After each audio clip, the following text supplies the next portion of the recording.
प्रमाण प्रकरण अंतर्गत स्मृति અને પુરાણ પ્રકરણ એનું સીમાવલોકન અને સ્વાધ્યાય. તો ક્રમશઃ કરો આરંભ, આવી જાઓ. આત્મપરિચય પછી સંક્ષેપમાં પ્રસ્તુતિ.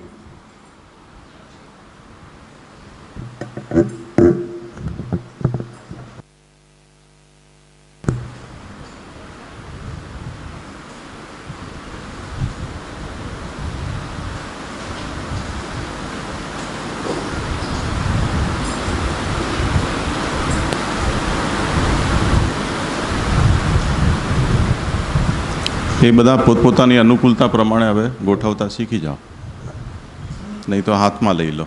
હા,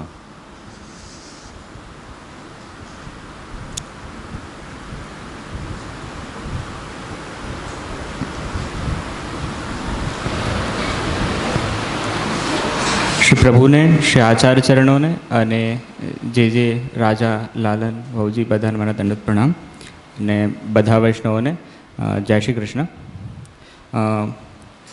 अब जो है वो हमने स्मृति प्रकरण यहाँ पे पूरा कंप्लीट किया अब तक. तो लास्ट टाइम जब श्रुति प्रकरण हुआ तब जे ने आज्ञा की थी कि उसके अंदर जो है वो प्रमाण, प्रमेय, साधन और फल इस प्रकार से निरूपण देखने को मिलता है. तो मैंने जो है वो स्मृति प्रकरण का इस प्रकार का थोड़ा विचार किया है श्रीमदाचार्य चरण की कृपा से. तो वो अभी यहाँ पर मैं प्रस्तुत करूँगा. उसके अंदर जो है वो सर्वप्रथम हम प्रमाण के विषय में देखेंगे. तो प्रमाण जो है वो यहाँ पर 34 नंबर की जो कारिका है उसके अंदर महाप्रभु जी आप निरूपित करते हैं कि तदाचाराद लोकतश्च न्यायाद नित्यानुमेयतः प्रवृत्तिर्जीविका लोके व्यवहारो विशुद्धता. अब जो है वो यहाँ पर श्रीमद आचार्य चरण स्मृति प्रकरण के स्वरूप का निरूपण कर रहे हैं, जिसके अंदर 4 प्रकार के टोटल, वैसे तो बहुत सारे प्रकार इसके हो सकते हैं परंतु मुख्यतः यहाँ पर जो है वो 4 प्रकार के वचनों का जो है वो आधार प्राप्त होता है. और ये 4 प्रकार की जो आज्ञा है, मतलब कि ये जो 4 प्रकार की स्मृतियों के अंदर आज्ञा है उसका पालन करने से जो है वो विहित फलों की प्राप्ति होगी. और उसका प्रामाण्य जो है वो अगर वो वेद से अविरोधी होगे तो उससे जो है वो स्मृति ग्रंथों का प्रामाण्य जो है वो कहा जाएगा. अब अगर हम वो कारिका को देखें तो उसके अंदर जो है वो 4 प्रकार के टोटल विभाग हमको प्राप्त होते हैं स्मृति के अंदर.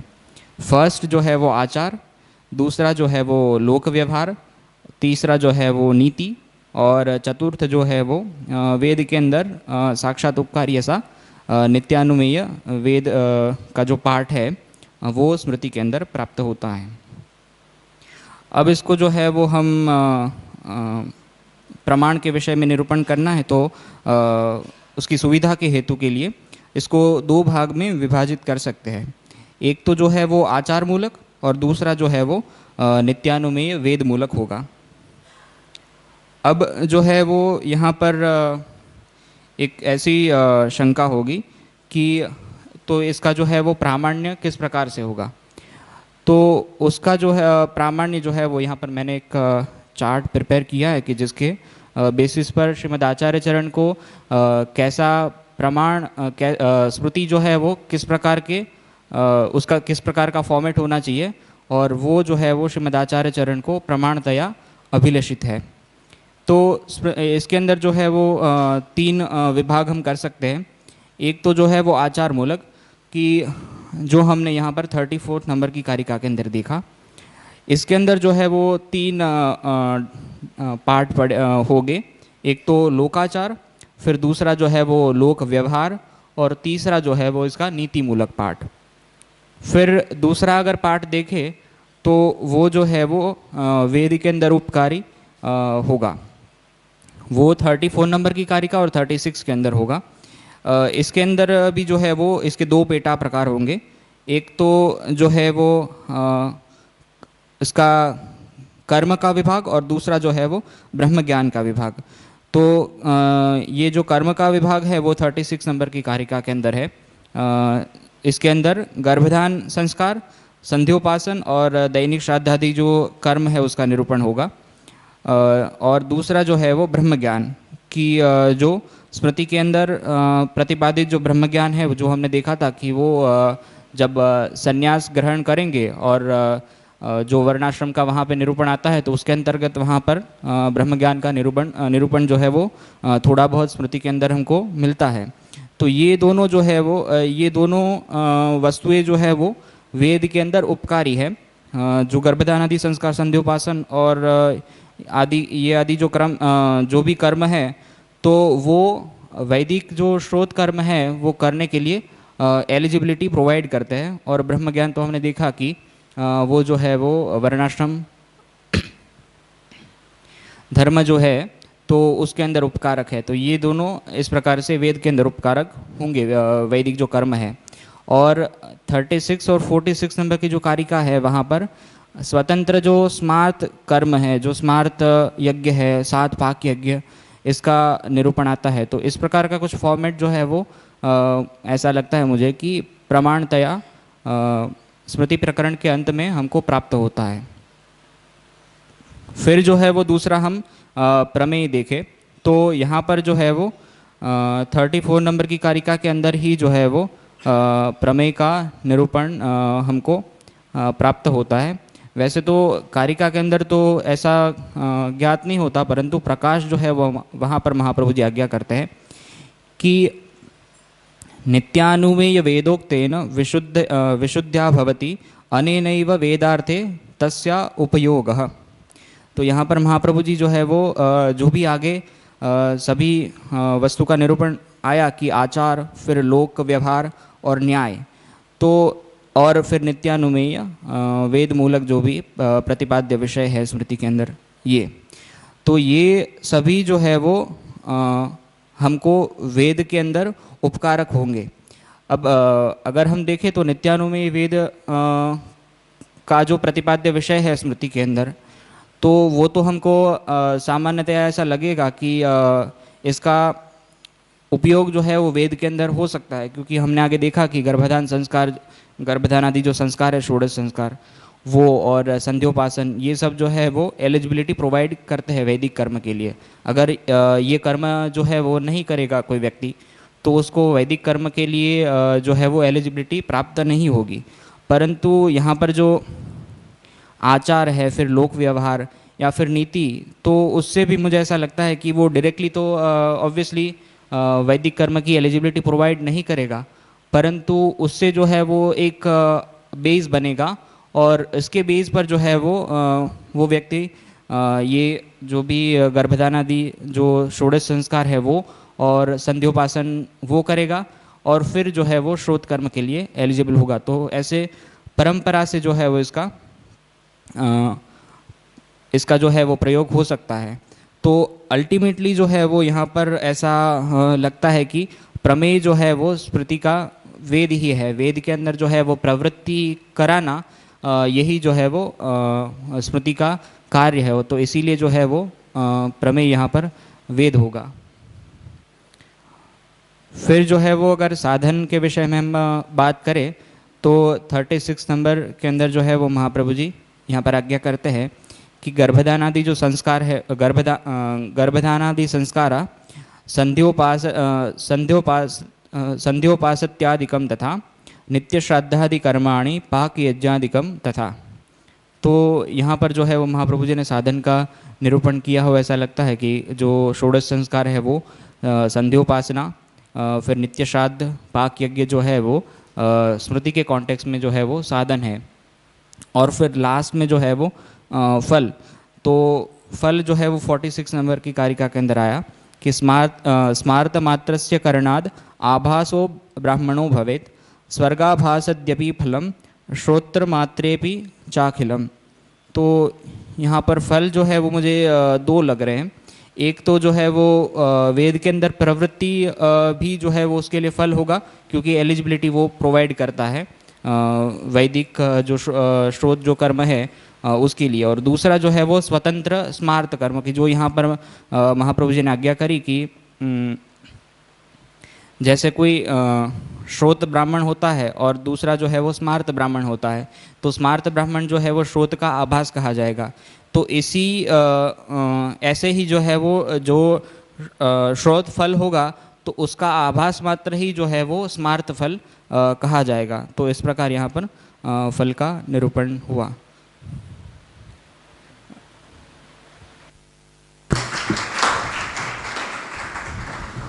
इसमें थोड़ा ये समझना चाहिए कि जब हम प्रमाण प्रमेय साधन फल स्मृति प्रकरण में स्मृतियों का बताने जा रहे हैं, तब प्रमाण प्रमेय साधन और फल से हमारा क्या तात्पर्य है, जो हमने आरंभ में बच्चों के जो बेसिक कोर्स के विषय में कहा था कि कोई भी टर्म हम यूज़ करते हैं तो उसका सेंस क्या है वो हमें डिफ़ाइन करना चाहिए। अनडिफाइंड टर्म से हम कुछ कहें तो बात स्फुट नहीं होती है।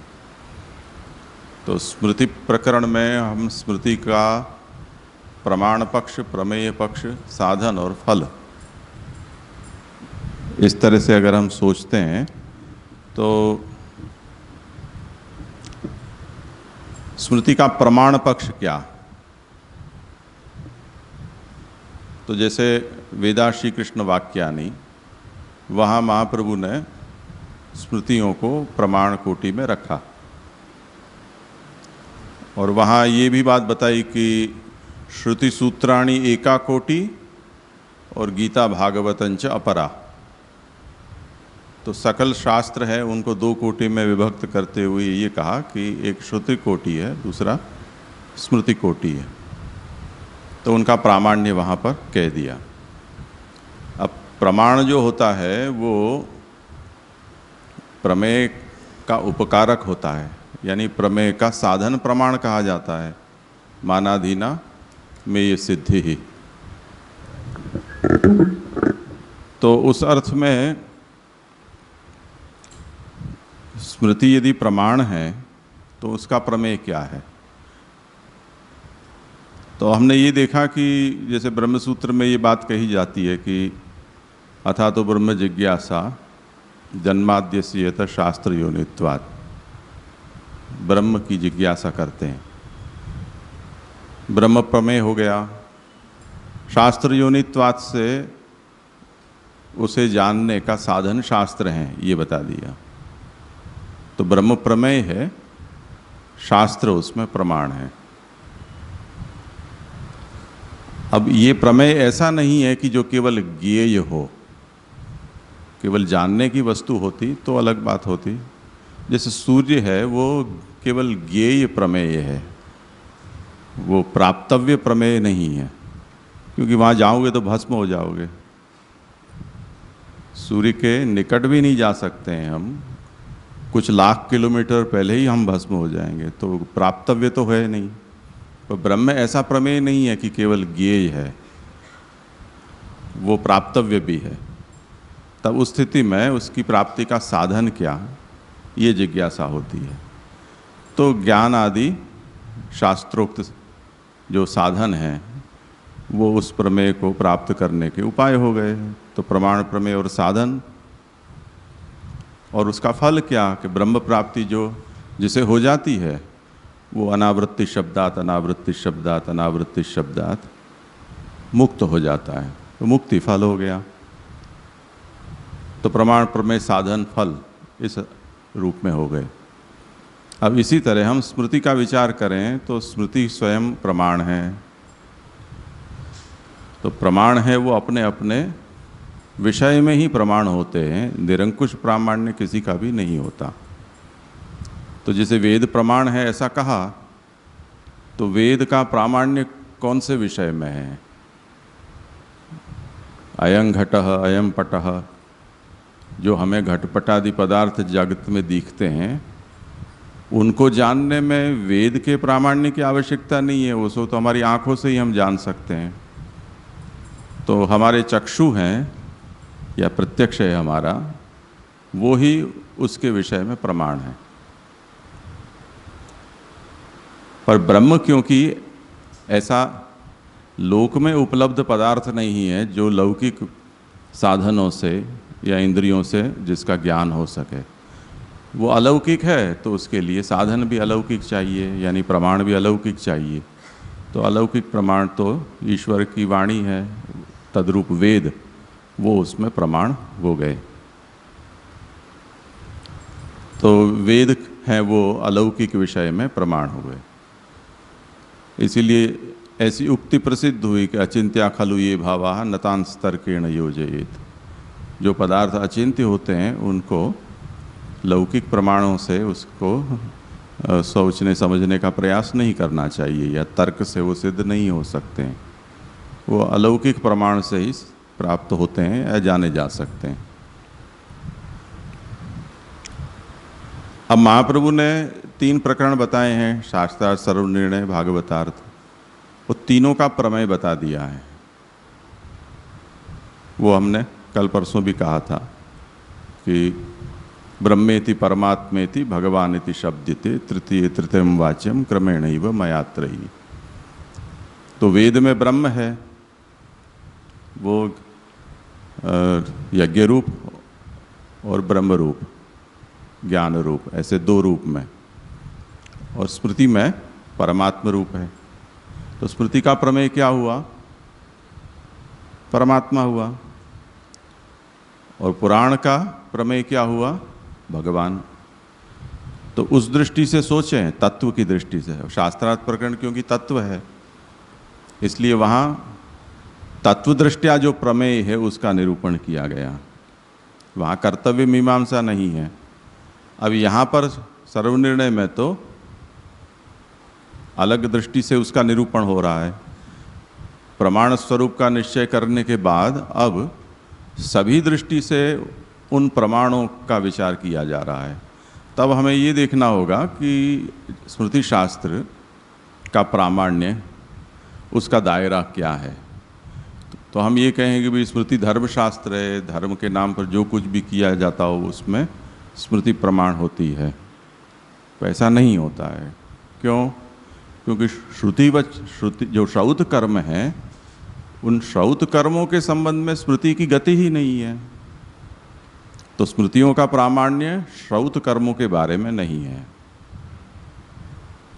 तो स्मृति का प्रामाण्य कहाँ पर है? स्मार्त कर्मों में। वो स्मार्त कर्म क्या हैं? वो यहाँ जो बताए गए पंचकर्म हैं और दूसरे भी दान, व्रत, तीर्थ इत्यादि, ये सब उसका निरूप्य विषय हुआ। एक दृष्टि से देखा जाए तो वो स्मार्त कर्म एक नाम से बोलना हो तो उसका प्रमेय हो गया। श्रुतियों का प्रामाण्य उसमें है। अब साधन, तो स्मार्त जो साधन बताए गए हैं जिनसे ये कर्म निष्पन्न होते हैं, वो उसमें साधन पक्ष हुआ और उससे प्राप्त होने वाला फल। तो स्मार्त फल को आभासिक कहा है, पर श्रौत कर्मों के साथ यदि स्मार्त कर्म किए जाते हैं तो वो सोने में सुहागा का काम करता है। तो श्रौत कर्म स्मार्त कर्मों के साथ करने पर और अच्छे हो जाते हैं। तो श्रौत कर्म के साथ मिलकर स्मार्त कर्म फल पैदा करते हैं, तो हमें सहायक हो गए। जैसे दवाई मुख्य साधन है, पर दवाई के साथ उसके अनुरूप आहार विहार किया जाए तो वो दवाई अच्छा काम करेगी। उसी तरह श्रौत कर्म को करते हुए मुख्य फल तो श्रौत कर्म ही देंगे, पर स्मार्त कर्म सहकृत श्रौत कर्म किए जाएंगे तो फिर उत्तम फल प्राप्ति होगी। इस तरह से प्रमाण, प्रमेय, साधन और फल को हम समझ सकते हैं। आया ना समझ में? ठीक है, आगे।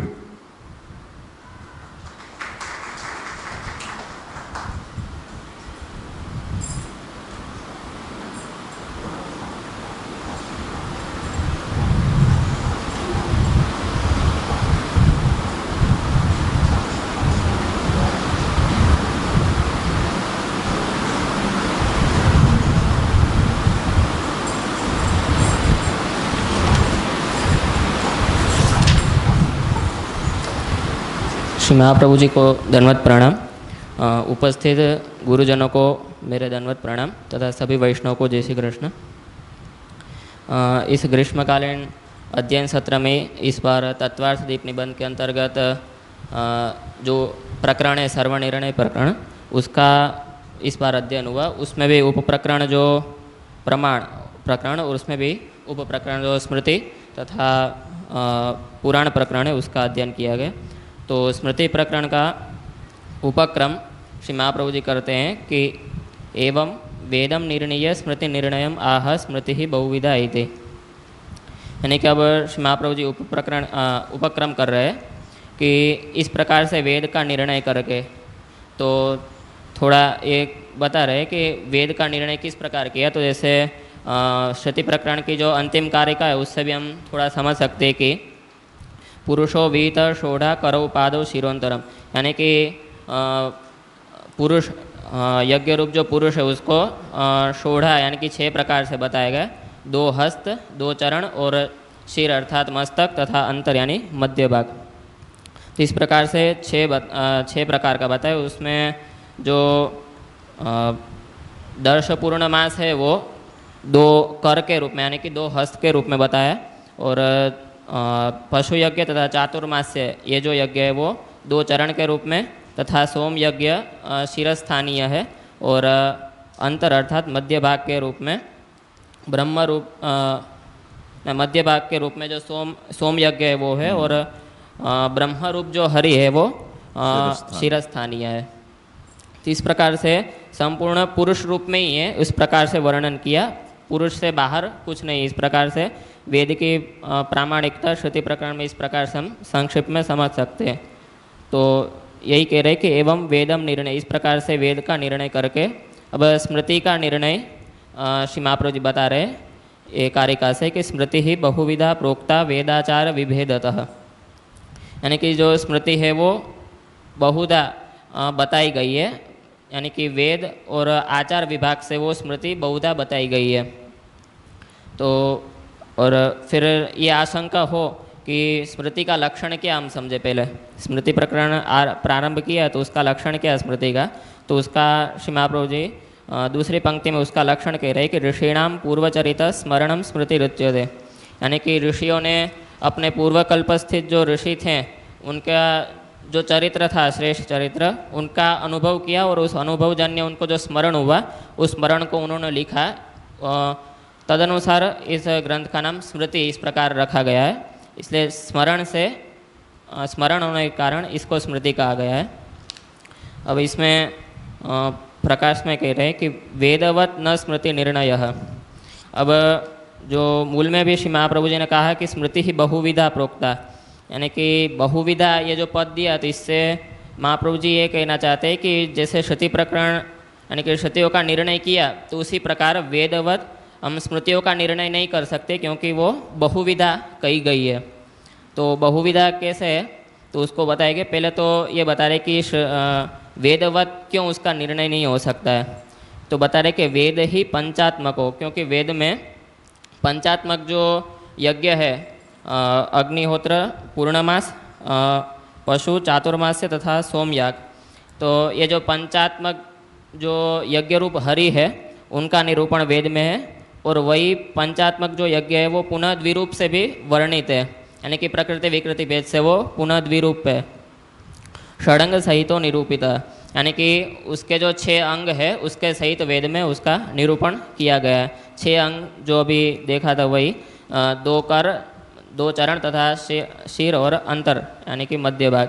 इस प्रकार से 6 अंग सहित वेद में उसका निरूपण है। न तथा स्मृति, किंतु स्मृति में इस प्रकार हमको प्राप्त नहीं होता है। किंतु बहुविधा, किंतु स्मृति है वो बहुविधा यानी कि अनेक प्रकार की है। तो उसके दृष्टांत के रूप में ये कह रहे हैं कि वेदाचार विभेदता, यानी कि ये कह रहे हैं कि यहाँ वेद भी मूल है, यानी कि अत्र वेदोपि मूलम व्यवहारोपि इति, यानी कि यहाँ वेद भी मूल यानी कि स्मृति ऋषियों ने जो लिखी है तो उसमें आधार क्या है, किस आधार पे स्मृतियों को लिखा है। तो यहाँ मूल उसका आधार के रूप में वेद भी है और व्यवहारोपि मूलम, यानी कि व्यवहार भी जो ऋषियों के जो चरित्र थे यानी कि जो उनकी जीवनचर्या थी, दिनचर्या थी, तो जो उनका लोक व्यवहार लोकाचार इत्यादि जो थे उनका स्मरण किया। तो इस प्रकार से व्यवहार भी यहाँ आधार है स्मृतियों की रचना में। तो तद आह वेदाचार विभेदता, यानी कि उसी को जो मूल कारिका में कहा कि वेदाचार विभेदता, इस प्रकार से स्मृति बहुविधा है वेद और आचार के विभाग से। अब स्मृते लक्षणम आह ऋषिणामिति, अब दूसरी पंक्ति में स्मृति का लक्षण बताया। तो यानी कि ऋषियों का जो पूर्वकल्पस्थ जो ऋषि थे उनके जो चरित्र थे तो उनका उन्होंने अनुभव किया और अनुभव का स्मरण किया और स्मरणजन्य उन यानी कि वो जो स्मरण हुआ उसी को उन्होंने लिखा तो वो स्मृति का है। तो और ये जो नीचे भी लिखा है कि ऋषि लोगन ने पहले के आचार्यों को स्मरण करके जो वाक्य कहे उनको नाम स्मृति है।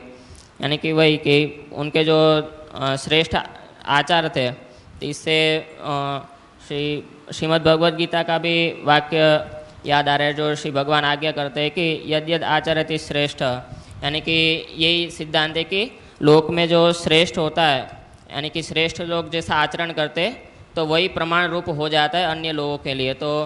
तो लोग जो है वो उनके अनुसार ही आचरण करते। तो यहाँ भी इस प्रकार हम समझ सकते हैं कि जो ऋषि हैं उन्होंने भी अपने पूर्वकल्प स्थित जो ऋषि थे उनको श्रेष्ठ मान करके उनके आचारों का स्मरण करके लिखा और वही हमारे लिए कर्तव्य रूप बन जाता है। तो ये इस प्रकार से उपक्रम में श्री महाप्रभु जी ने ये बताया। हो गया एक ही श्लोक, शाबाश, अच्छा किया।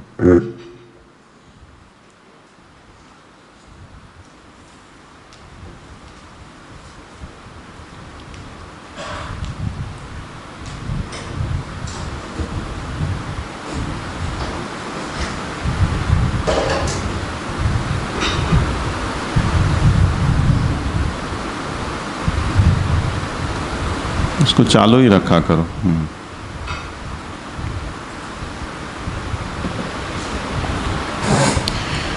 गुरुओं को मेरा प्रणाम तथा सभी को मेरा भगवत स्मरण। अब आगे जैसे पूर्व में स्मृति के लक्षण में जो स्मरण बताया वह अनुभव के आधार पर ही हो सकता है, इसी कारण स्मृति में अनुभव मूल है। अब ये जो अनुभव है वो अनेक प्रकार से जन्य है, वो इस कारिका में आगे आज्ञा करते हैं आप।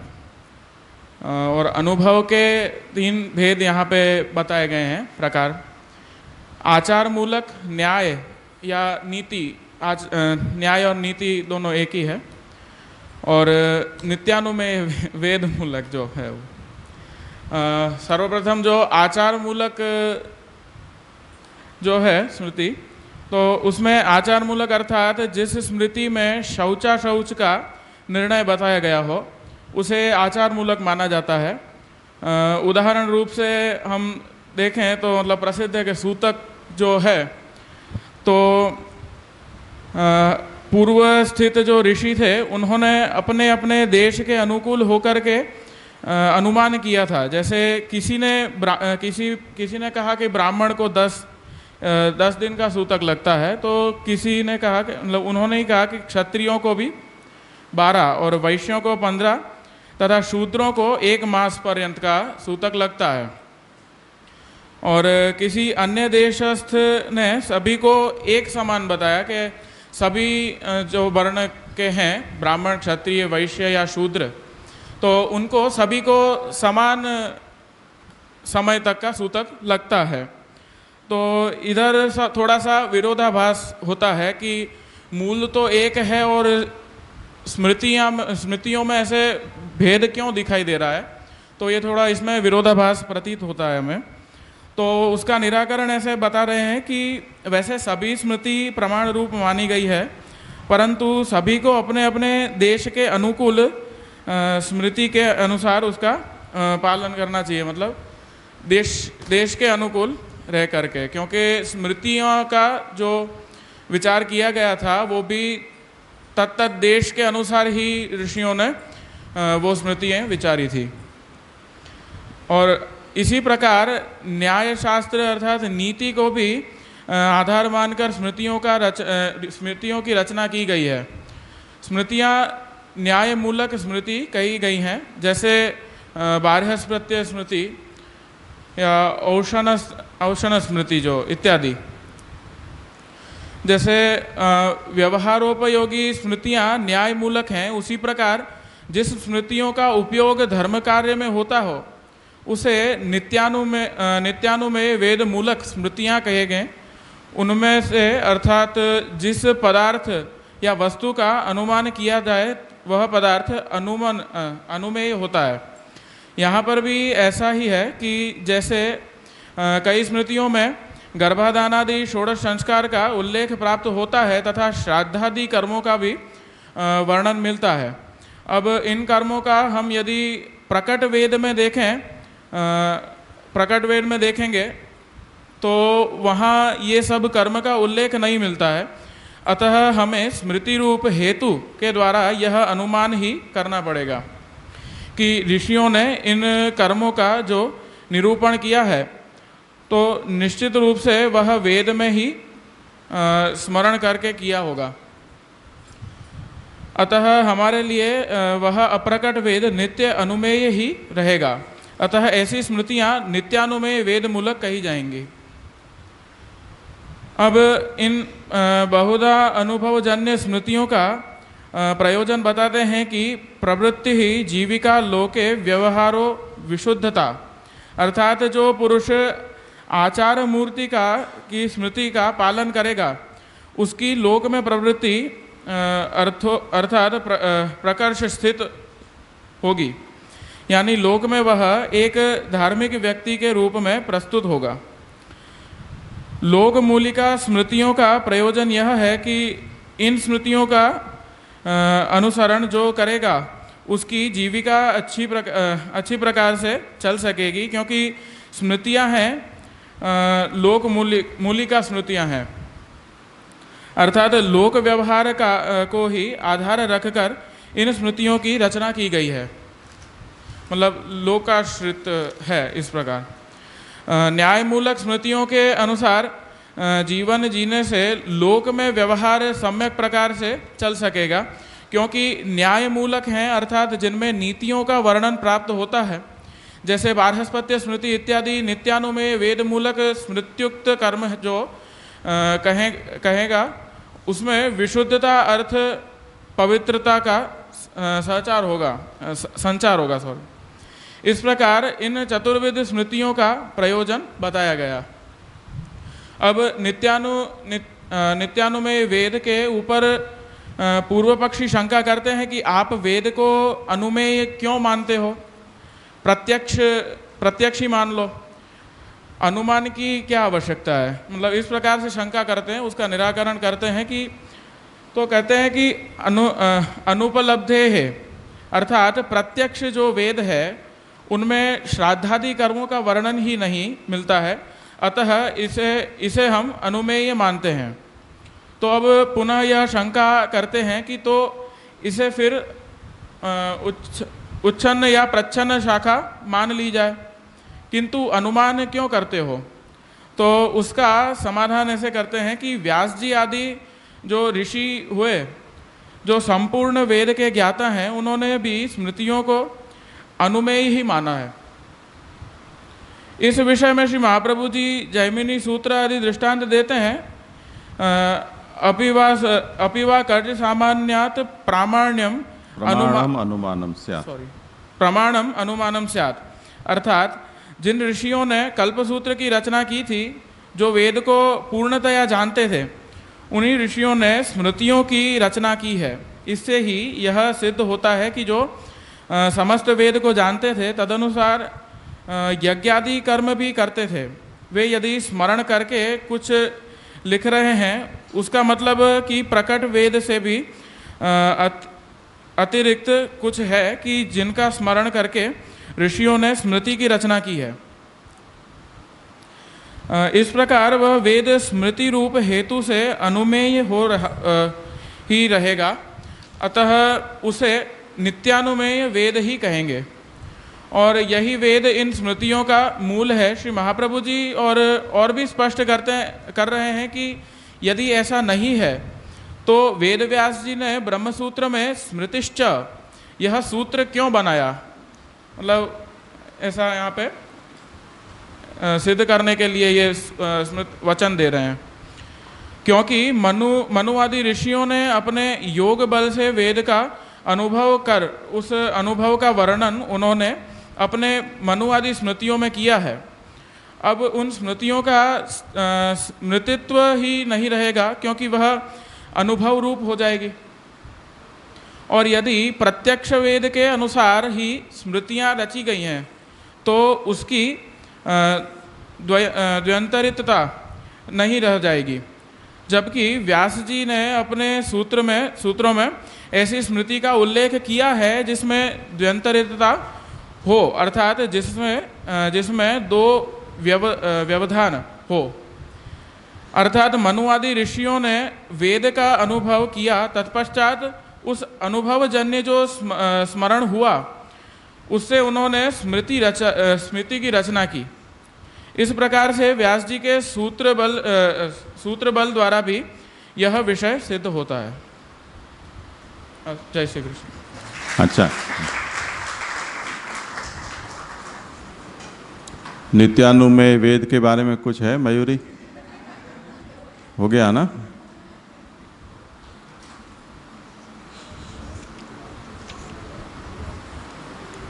आगे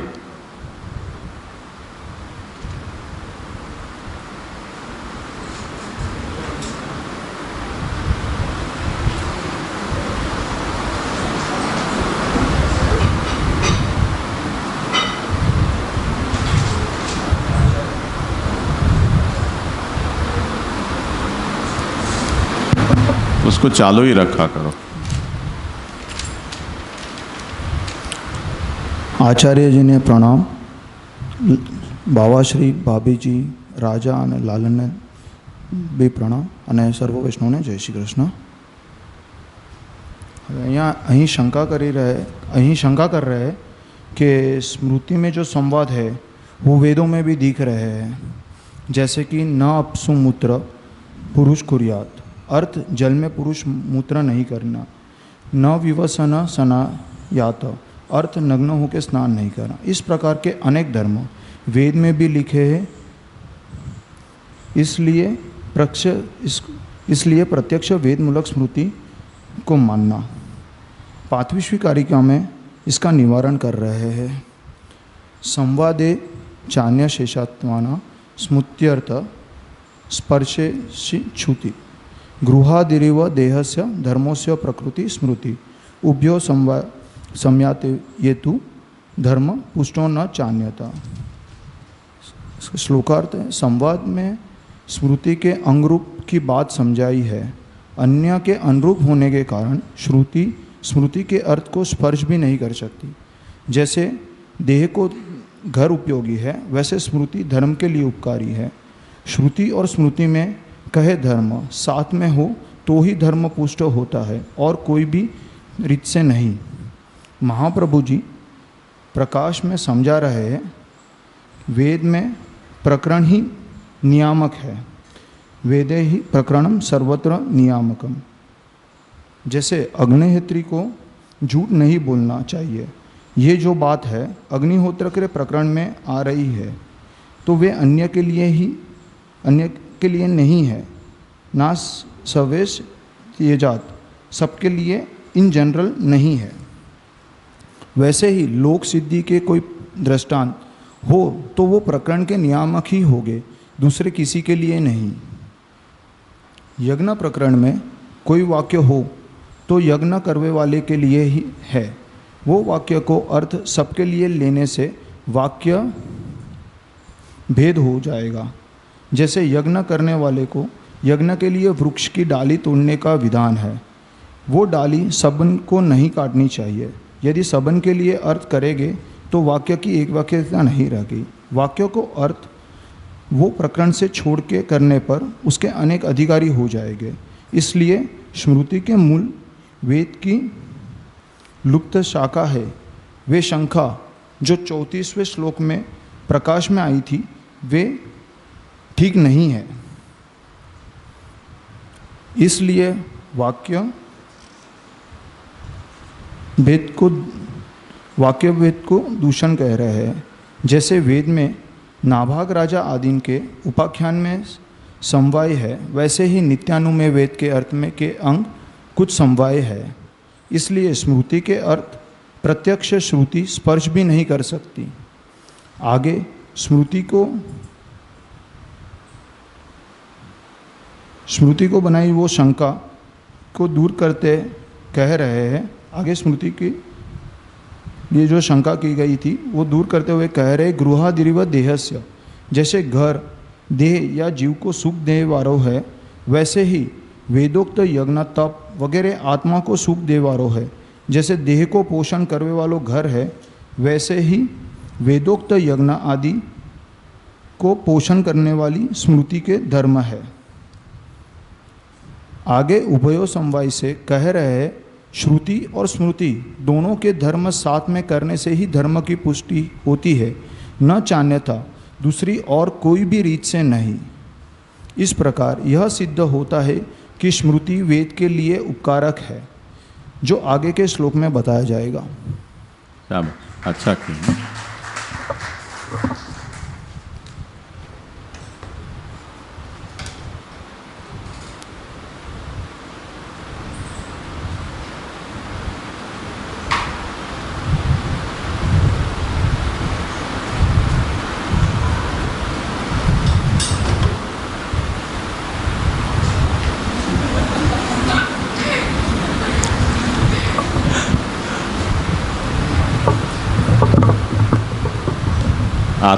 आत्म परिचय देकर पीछे आरंभ करना। आचार्य त्रय को मेरा दंडवत प्रणाम, उपस्थित वल्लभकुल को मेरा दंडवत प्रणाम और सभी वैष्णव को जय श्री कृष्ण। मैं नंदिनी बड़ौदा से आई हूँ और आज स्मृति प्रकरण में मैं 36 और 37 श्लोक करूँगी। हमने जैसे देखा कि स्मृति के दो टाइप है, वेद मूलिका स्मृति और व्यवहार मूलिका स्मृति। व्यवहार मूलिका स्मृति के अंतर्गत हमने 3 टाइप देखे, आचार, लोक और न्याय। और जो वेद मूलिका स्मृति है उसके अंतर्गत नित्यानुमय वेद आता है। इसमें थोड़ा ये समझ लो, जो कैटेगराइजेशन है उसमें महाप्रभु ने जैसे प्रथम कहा कि वेदाचार विभेदतः, तो मेजर कैटेगरी 2 ही हैं, आचार और वेद। वेद का मतलब नित्यानुमय वेद और आचार का मतलब नीति, लोकाचार, देशाचार या पूर्वाचार, जो भी कुछ करो। तो मेजर 2 डिवीज़न हैं स्मृतियों के मूल में। आचार में ये 3 बात आ जाएंगी, देश, लोक और नीति, और वेद में नित्यानुमय वेद, बस।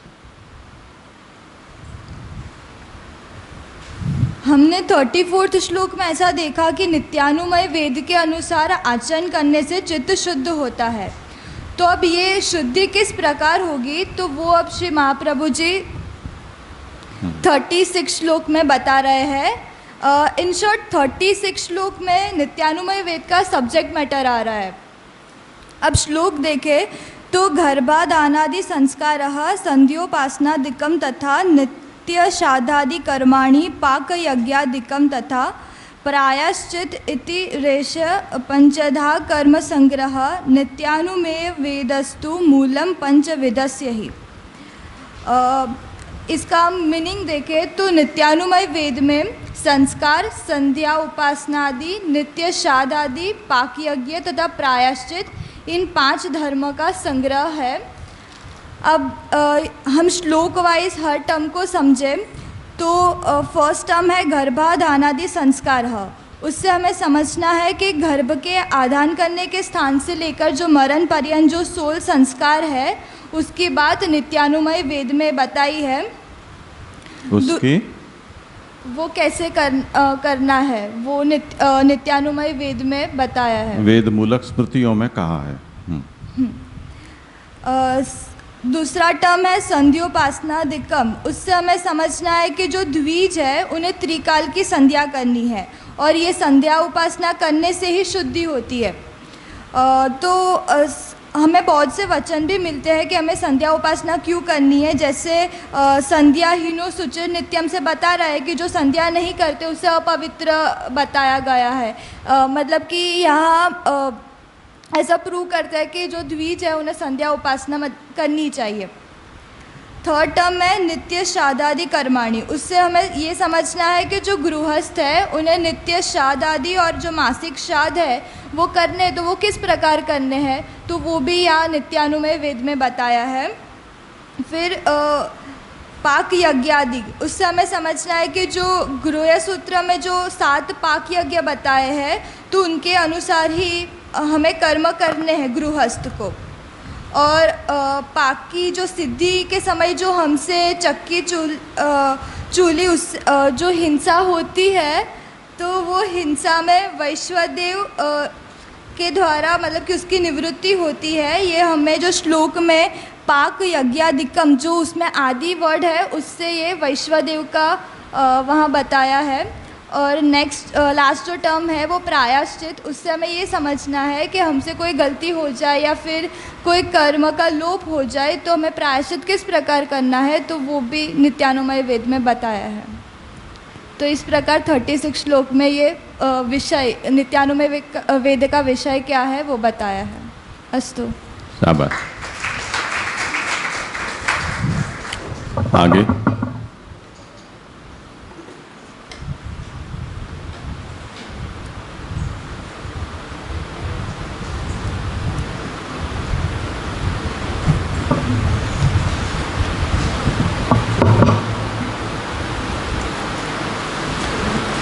श्री महाप्रभु जी ने हमारा दंडवत प्रणाम। ये अच्छा किया। सर्वे वल्लभकुल परिवार ने हमारा दंडवत प्रणाम। सर्वे ने जय श्री कृष्ण। नित्यानुमेय वेद का विषय 36 और 37 श्लोक में समझाया।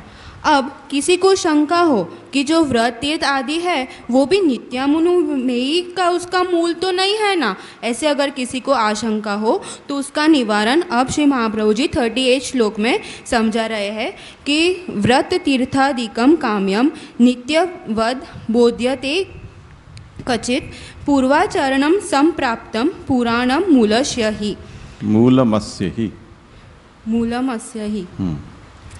श्लोकार्थ व्रत तीर्थ आदि काम्यवत है, नित्यवत तो किसी किसी के लिए ही है, तो ये श्रुति मूलक नहीं है। तो अब कहाँ से प्राप्त हुआ, तो पूर्वाचार्य का को अच्छी तरह से पुराण में से प्राप्त हुआ है, इसलिए उसे पुराण मूलक कहा गया है। काम्य कर्म क्यों कहा, श्लोक में जो मूल श्लोक है उसमें काम्य कर्म कहा क्योंकि व्रत तीर्थादि अत्यंत कष्टदायक है। अभी की बात नहीं हो रही है, पहले की बात है। पहले के ज़माने में जब तीर्थादि में पालन करने वाले नियम बहुत कठोर थे तो वो मूल में कामना कहा गया। अलावा वो कोई भी कामना के अलावा कोई फॉलो नहीं करता। कभी कभी नित्य कर्तव्य के रूप में भी व्रत तीर्थ का निरूपण है। किसके लिए, तो जिसकी धर्माचरण में योग्यता नहीं है, जिसका अधिकार नहीं है, उसके लिए। इसके लिए मूल श्लोक में नित्यवत शब्द है। अगर व्रत तीर्थ उपवास नित्य होता तो ब्रह्मचर्य अग्निहोत्री उसके लिए भी कहते, पर ऐसा नहीं कहा। जिसने अग्निहोत्री की दीक्षा ली है उसे वो अग्नि को छोड़ के विदेश जाने का निषेध है तथा उपवास आदि का भी निषेध है, इसलिए वो नित्यवत तो नहीं है। ऐसे व्रत तीर्थ आदि नित्य नहीं है और काम्य है।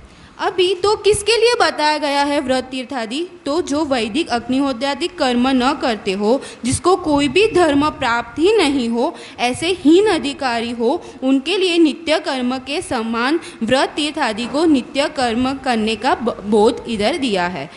ऐसे करने से जो है वो उसका तपश्चर्या होगी और उससे देह छूटेगा, क्योंकि उसके वो देह का और कोई उपयोगी नहीं है और उसे अच्छी योनि इससे मिलेगी। जो भी व्रत उपवास का वर्णन है वो पुराण में से आया है, तो शंका हो तो फिर स्मृति की कैटेगरी में ये कैसे संभव है कि इसको रखा, तो कह रहे हैं कि ऐसी शंका नहीं करनी, क्योंकि पूर्वाचार का योग बल से स्मरण करके स्मृति बनाई है। ऐसा नहीं है कि पुराण देख के स्मृति बना दी है। व्यवस्था देखें तो स्मृति में अगर व्रत उपवास आदि में विधान हो तो उसका पूरा वृत्तांत मतलब क्या करना, कौन से व्रत आदि करने, वो सब पुराण में समझाया है। ऐसे व्रत तीर्थादि प्रतिपादन स्मृति आचार मूलिका ही है। अस्तु।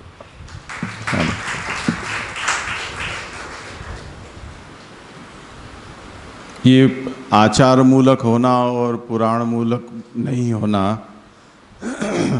इतनी सूक्ष्मता क्यों कही गई है, वो बात ध्यान से समझनी चाहिए कि जैसे हमने अभी देखा कि कल्पानुसारी निरूपण पुराण करते हैं एक एक कल्प के आचार का, तो पुराणों ने या पुराण करता है उन्होंने व्यास जी, वो एक बृहत पुराण है, उसमें से कल्प विशेष का प्रतिपादन करने वाला अंश संक्षिप्त करके और उन्होंने एक एक पुराण की रचना की। अब अगर स्मृति में प्राप्त होने वाले जो व्रत तीर्थादि कर्तव्य हैं उनको हम पुराण मूलक मान लें तो ये स्मृतियाँ निरर्थक हो जाएंगी, इनका प्रामाण्य नहीं रहेगा। अब दोनों ही ग्रंथों में यानी पुराणों में और स्मृति में दोनों में व्रत तीर्थादिक का निरूपण प्राप्त होता है। ये एक्सीडेंटल है, संयोगिक है, या इसका कोई और अर्थ है? तो वो ये बात है कि जो ऋषियों ने, जिनकी ऐसी दृष्टि जिनको प्राप्त है योग सामर्थ्य से कि वो अन्य कुल कल्प के का दर्शन कर सकते हैं इस समय, उन्होंने अपने योग बल से पूर्व कल्प के आचार को देखकर और ये सब स्मृतियाँ प्रकट की हैं।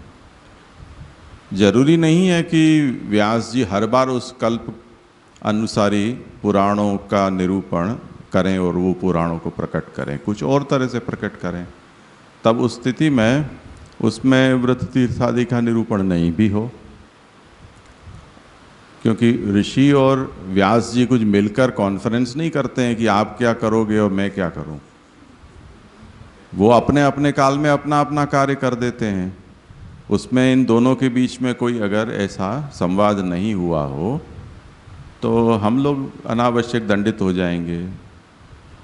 तो ऋषियों ने जो हमें उपलब्ध होना चाहिए और जो इस समय नहीं है वो उन्होंने अपने ढंग से किया, और व्यास जी ने उस कल्प का स्मरण करके उन पुराणों में भी उस बात का निरूपण कर दिया, तो हमें एक एक्स्ट्रा फैसिलिटी मिल गई।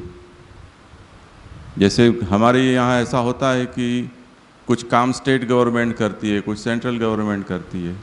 सेंट्रल गवर्नमेंट कोई स्टेट गवर्नमेंट को पूछ के नहीं करती है, वो तो कभी भी जो सरकार आएगी वो अपनी जिस प्रदेश में अपना प्रचार चाहती है या वोट बैंक खड़ी करना चाहती है या WHO या यूनेस्को कहीं से उनको फंड मिला, उसको उपयोग करने के लिए योजना बना देती है और लॉन्च कर देती है। अब ऐसा हो सकता है कि कोई स्टेट गवर्नमेंट जो जागरूक है उन्होंने उस स्टेट में उसी योजना को कई सालों पहले लागू कर दिया हो और वो वहाँ की जनता को उपलब्ध भी हो। जैसे ये ऋषियों के द्वारा व्रत तीर्थादि का निरूपण करना। अब अचानक सेंट्रल गवर्नमेंट को भी सूझा कि हमें ये फंड मिला है इसके लिए, इसको हम क्या करें, तो सभी स्टेट में उसको डिस्ट्रीब्यूट कर दो और इस योजना के लिए उनको दे दो, तो उस योजना में फिर से यानी डबल हो जाएंगे।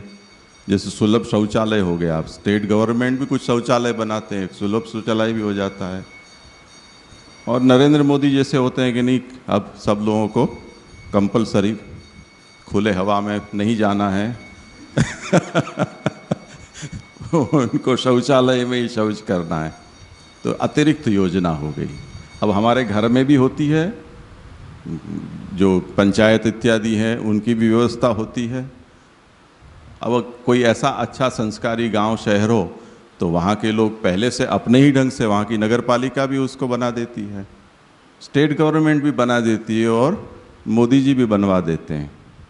तो अब ये सब संयोगिक है, तो ऐसा नहीं सोचना चाहिए कि कहीं दो दो जगह एक ही बात मिल रही है तो वहाँ से इसको उठाया गया है या वहाँ से। ऐसे कई आविष्कार होते हैं, अगर हम तो पता नहीं होता है, पर जैसे पेटेंट के लिए जहाँ लोग अपनी पेटेंट रजिस्टर करवाने जाते हैं, वहाँ एक ही साथ एक ही वस्तु के बारे में एक ही फॉर्मूला वाले 50 एप्लीकेशन पड़ी होती हैं। अब सबको एक साथ ऐसा विचार कैसे आया, लोग एक दूसरे को आक्षेप करें कि ये मेरा उठाया है, मेरी में से चोरी की है, मेरे में से किसी ने जासूसी कर ली है। ऐसा नहीं है, इतनी बड़ी दुनिया है, उसमें एक साथ कई लोगों को एक समान विचार आ ही सकते हैं और वो आविष्कार वो करते भी हैं। तो इस तरह से जो पुराणों में जो वृत्तानादिक का निरूपण है वो तो व्यास जी ने अपने ढंग से उस कल्प के आचार को देखकर उस कल्प के वर्णन करते हुए निरूपित किया है। और ऋषियों ने जो योग बल से पूर्व आचार का स्मरण करके वृत्तार्दिक का निरूपण हमारे जैसों के लिए किया है, इसलिए उसे वैसे आचार मूलक है। और पुराण मूलमस्य ही, उसका मतलब ये है कि पुराण में भी वो संयोगवश प्राप्त होता है, पर उसे हम पुराण नहीं कह के इसे हम स्मृति ही कहेंगे, ये इसका अभिप्राय है। अन्यथा ये पुनरुक्ति होगी और स्मृति का प्रामाण्य नहीं रहेगा, ये अभिप्राय है। आओ आगे करो।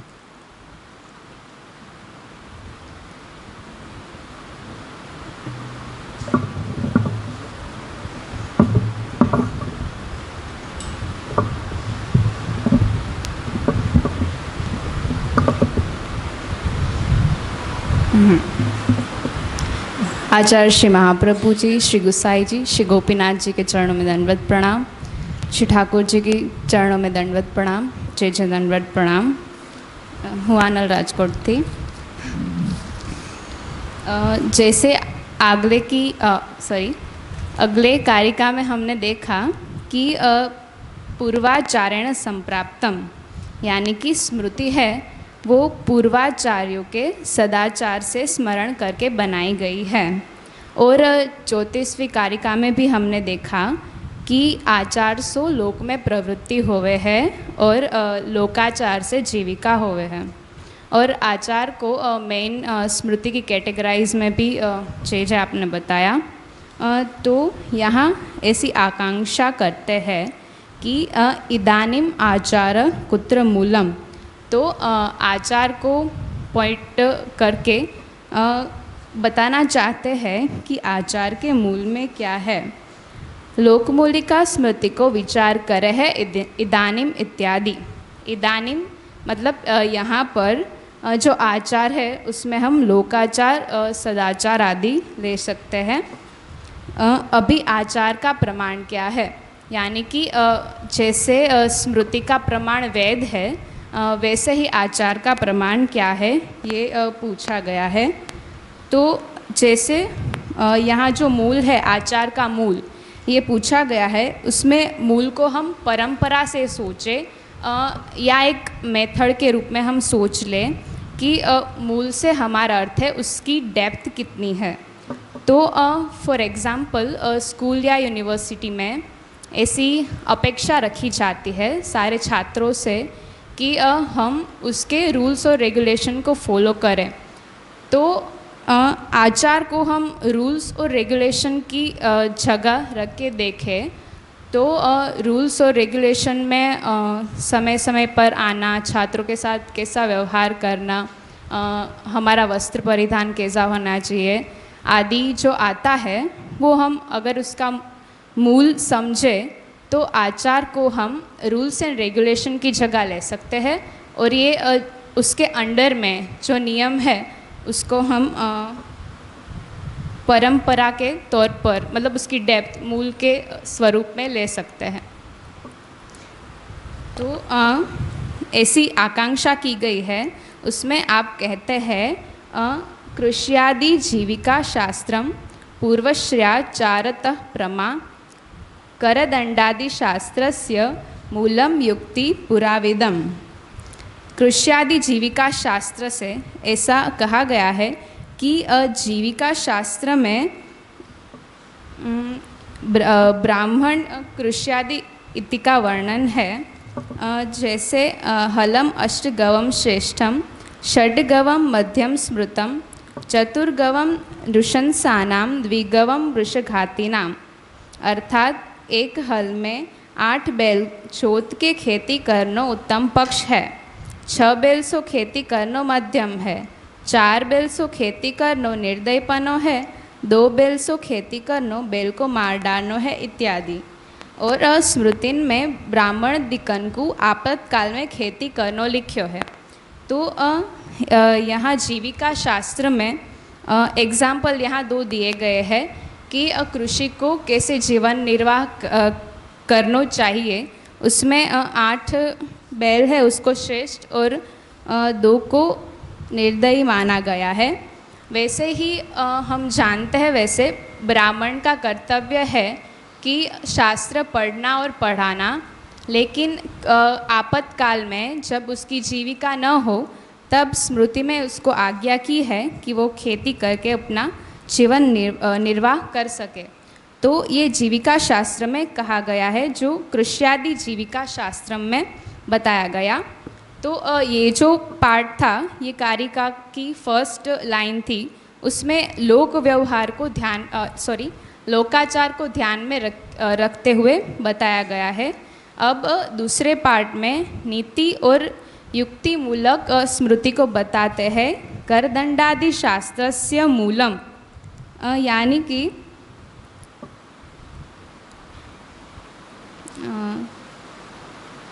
वो माइक गिर नहीं जाएगा, आप छोड़ दो उसको। हाँ।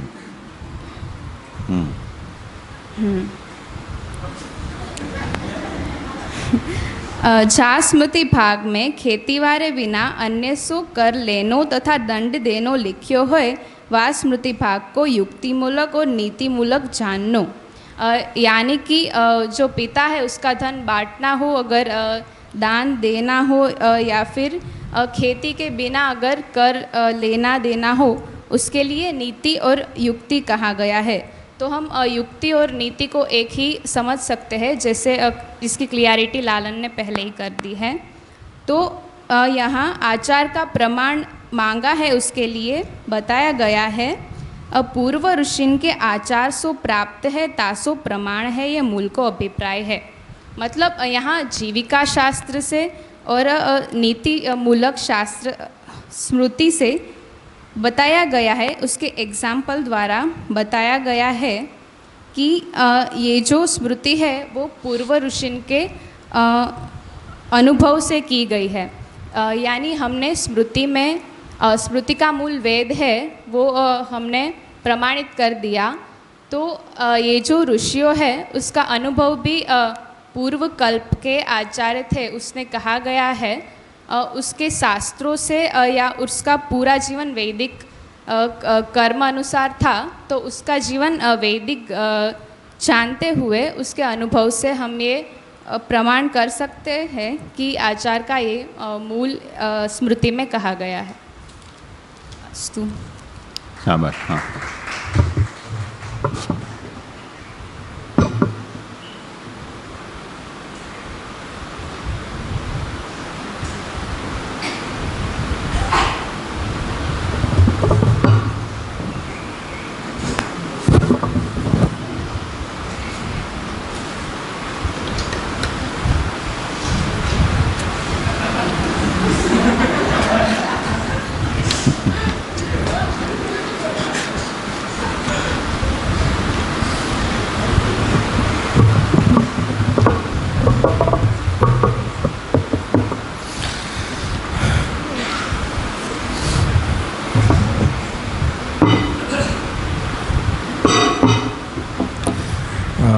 श्री महाप्रभु जी ने मारा दंडवत प्रणाम, जे ने मारा दंडवत प्रणाम, भाऊजी मैत्री राजा अने लालन ने मारा दंडवत प्रणाम, अने सर्व वैष्णव ने जय श्री कृष्ण।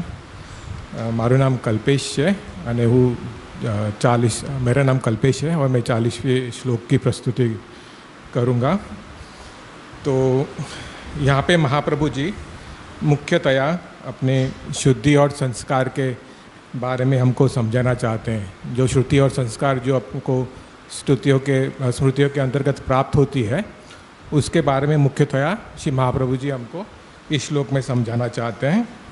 इसकी महत्ता समझाते हुए जे ने हमको बताया था कि बृहस्पति स्मृति में अपने अशौच आदि शुद्धि का एक अलग से ही प्रकरण है। तो शुद्धि की महत्ता हमको वहाँ से समझ में आती है। और हमारे यहाँ इस संदर्भ में कई शब्द का उच्चार होता है, जैसे कि शुद्धि हो या संस्कार हो। तो कर्मों में हम ये देखते हैं कि जैसे किसी भी शास्त्रीय कर्म का आरंभ होता है तो कर्ता को आचमन कराया जाता है, उसके हाथ धुलाए जाते हैं, उनको यानी भगवान या प्रभु के नाम बुलाए जाते हैं, जैसे कि गोविंदाय नमः, केशवाय नमः आदि। उनको मार्जन आदि कराया जाता है। तो कोई ये कहे कि मैं तो नहा धोकर शुद्ध होकर आया हूँ, तो फिर इसकी क्या ज़रूरत है। तो वहाँ पे फिर शास्त्रकार हमको ये समझाते हैं कि शुद्धि और संस्कार ये दोनों अलग अलग हैं। आप शुद्ध हो पर असंस्कृत हो, और ये मंत्रोक्त स्नान आपको संस्कृत करेंगे। लेकिन इस विषय में शास्त्रकारों के भी भिन्न भिन्न मत हैं। कोई ऐसा कहता है कि शुद्धि और संस्कार एक ही है, कोई ऐसा कहता है कि ये दोनों भिन्न भिन्न हैं। तो जो मूल श्लोक हम देखें तो वहाँ पे मूल श्लोक देखें तो शुद्धिम केचित पृथक प्राहु संस्कारः कस्यचित् मतः देश काल द्रव्य कर्तु मंत्र कर्म विभेदतः षोड़ा शुद्धि स्मृता सापि द्विधा अन्योन्यतः स्वतः। तो यहाँ पे हम देखें कि शुद्धा केचित पृथक प्राहु, यानी कुछ लोग कहते हैं कि शुद्धि और संस्कार एक हैं। केचित पृथक प्राहु, कोई कहता है कि शुद्धि और संस्कार पृथक है। और आगे फिर हम देखते हैं कि देश काल द्रव्य कर्तु मंत्र कर्म विभेदतः, यानी कि ये 6 तरह से हमको शुद्धि बताई गई है और ये हमको स्मृतियों से प्राप्त होती है। आगे जाके हम देखेंगे कि ये शुद्धि 2 तरह की होती है, एक तो स्वतः और अन्योन्यतः, ये 2 प्रकार की शुद्धि होती है। इसका मतलब ऐसा है कि देश की शुद्धि, काल की शुद्धि, द्रव्य की शुद्धि, यानी प्रत्येक अंग की शुद्धि। और ये तो एक प्रकार से शुद्धि हुई, और दूसरी है एक से दूसरे की होती हुई शुद्धि। ये 2 प्रकार से हम शुद्धि आगे भी देखेंगे। तो जे ने हमको ये समझाया था कि कोई वस्तु अगर जो किसी कर्म में लेने के योग्य हो और उस वस्तु को कर्म के योग्य बनाना ही उसकी शुद्धि संस्कार होता है। जैसे आपने एक उदाहरण से समझाया था कि कोई अगर सेवा में आता है तो हम उसे क्या कहेंगे कि आप वैष्णव वेश पहन के आओ, तिलक धारण करो और हाथ धोकर आओ। तो उसने ऐसा पहले नहीं किया था, इस वजह से वह उस कर्म या सेवा के योग्य नहीं था। अब ऐसा करने के बाद वो उस कर्म और या तो सेवा के योग्य बन गया। तो शुद्धि और संस्कार से होता क्या है कि जिस कर्म के लिए जो अयोग्य होता है उस कर्म के लिए वह योग्य बन जाता है। हम उसको या तो शुद्धि और संस्कार की एक प्रकार से परिभाषा कह सकते हैं कि शुद्धि और संस्कार क्या है। अब कई जगह पर हम ये देखते हैं कि जो पदार्थ स्वयं शुद्ध माने जाते हैं उनको फिर से शुद्धि या संस्कार किया जाता है। जो स्वयं पदार्थ का जैसे उदाहरण देते हैं कि घर, छुरा, नाव, वाहन आदि जो पदार्थ जो स्वयं शुद्ध हैं, इसी तरह धान्य भी स्वयं शुद्ध माना जाता है। इस सब पदार्थ की शुद्धि वायु या और सूर्य के प्रकाश से हो जाती है। लेकिन हम ये भी देखते हैं कि जब शास्त्रीय कर्म में धान को लाया जाता है तब उसकी जल से प्रोक्षण किया जाता है, क्योंकि शास्त्र ये कहता है कि स्वयं शुद्ध हो तो भी उसका हमें जल से प्रोक्षित करना चाहिए। इसका मतलब ये हुआ कि शुद्धि और संस्कार 2 अलग अलग वस्तु हैं। संस्कार ही शुद्धि या शुद्धि ही संस्कार है, ऐसा हम हर विषय में नहीं कह सकते हैं।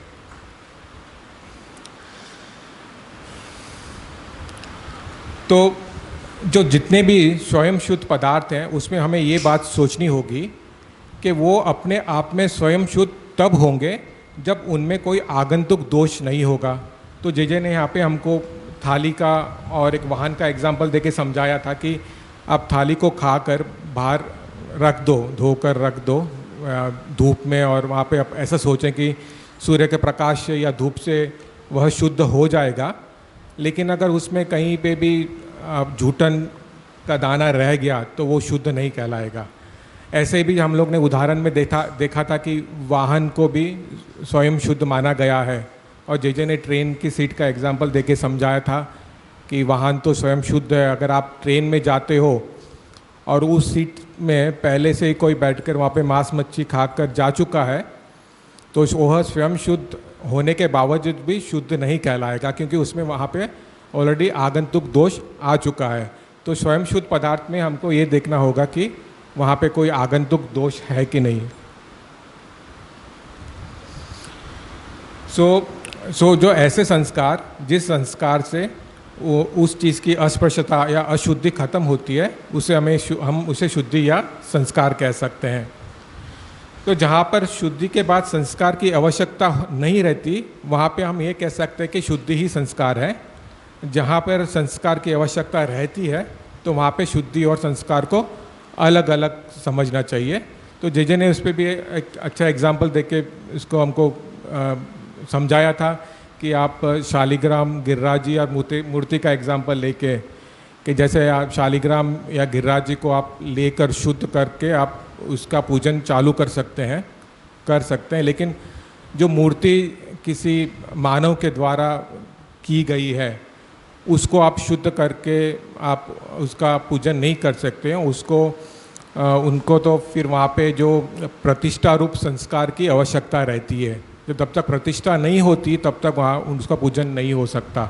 तो यहाँ पे हम ये समझ सकते हैं कि जैसे पहले प्रकार में शुद्धि ही संस्कार बन गया था, जैसे कि गिरिराज जी या शालिग्राम के जी के उसमें हम ये समझ सकते हैं कि वहाँ पे शुद्धि ही संस्कार है, और मूर्ति में हम ये समझ सकते हैं कि वहाँ पे शुद्धि और संस्कार दोनों की आवश्यकता होती है।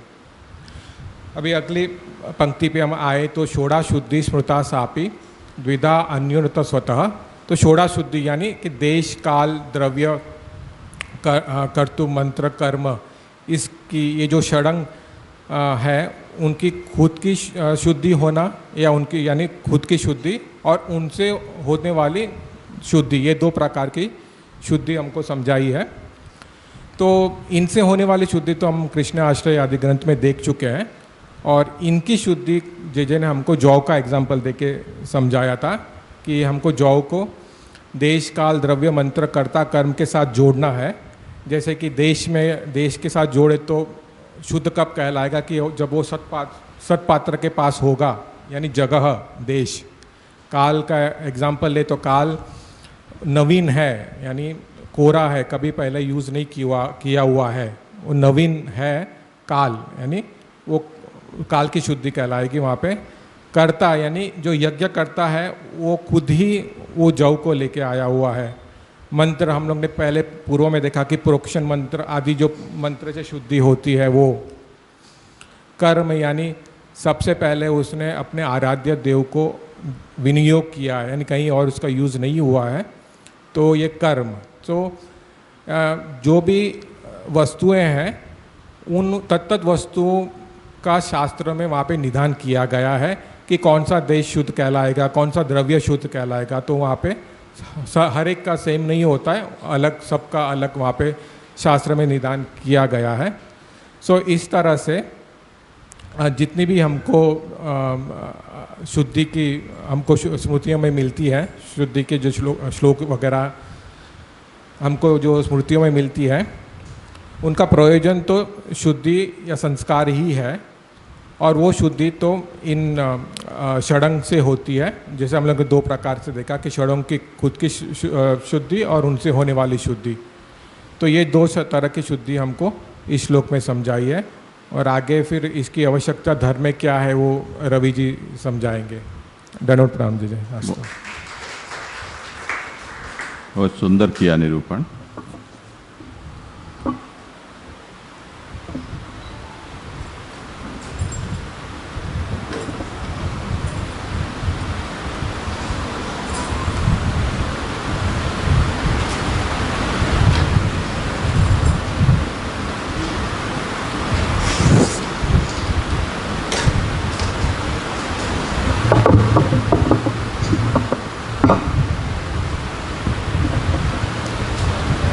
श्री कृष्णाय नमः, श्री गोपीजन वल्लभाय नमः, श्री वाग्वती चरण कमलेभ्यो नमः। जय जय दंडवत प्रणाम। सभी वैष्णव जन को सद्रे जय श्री कृष्ण।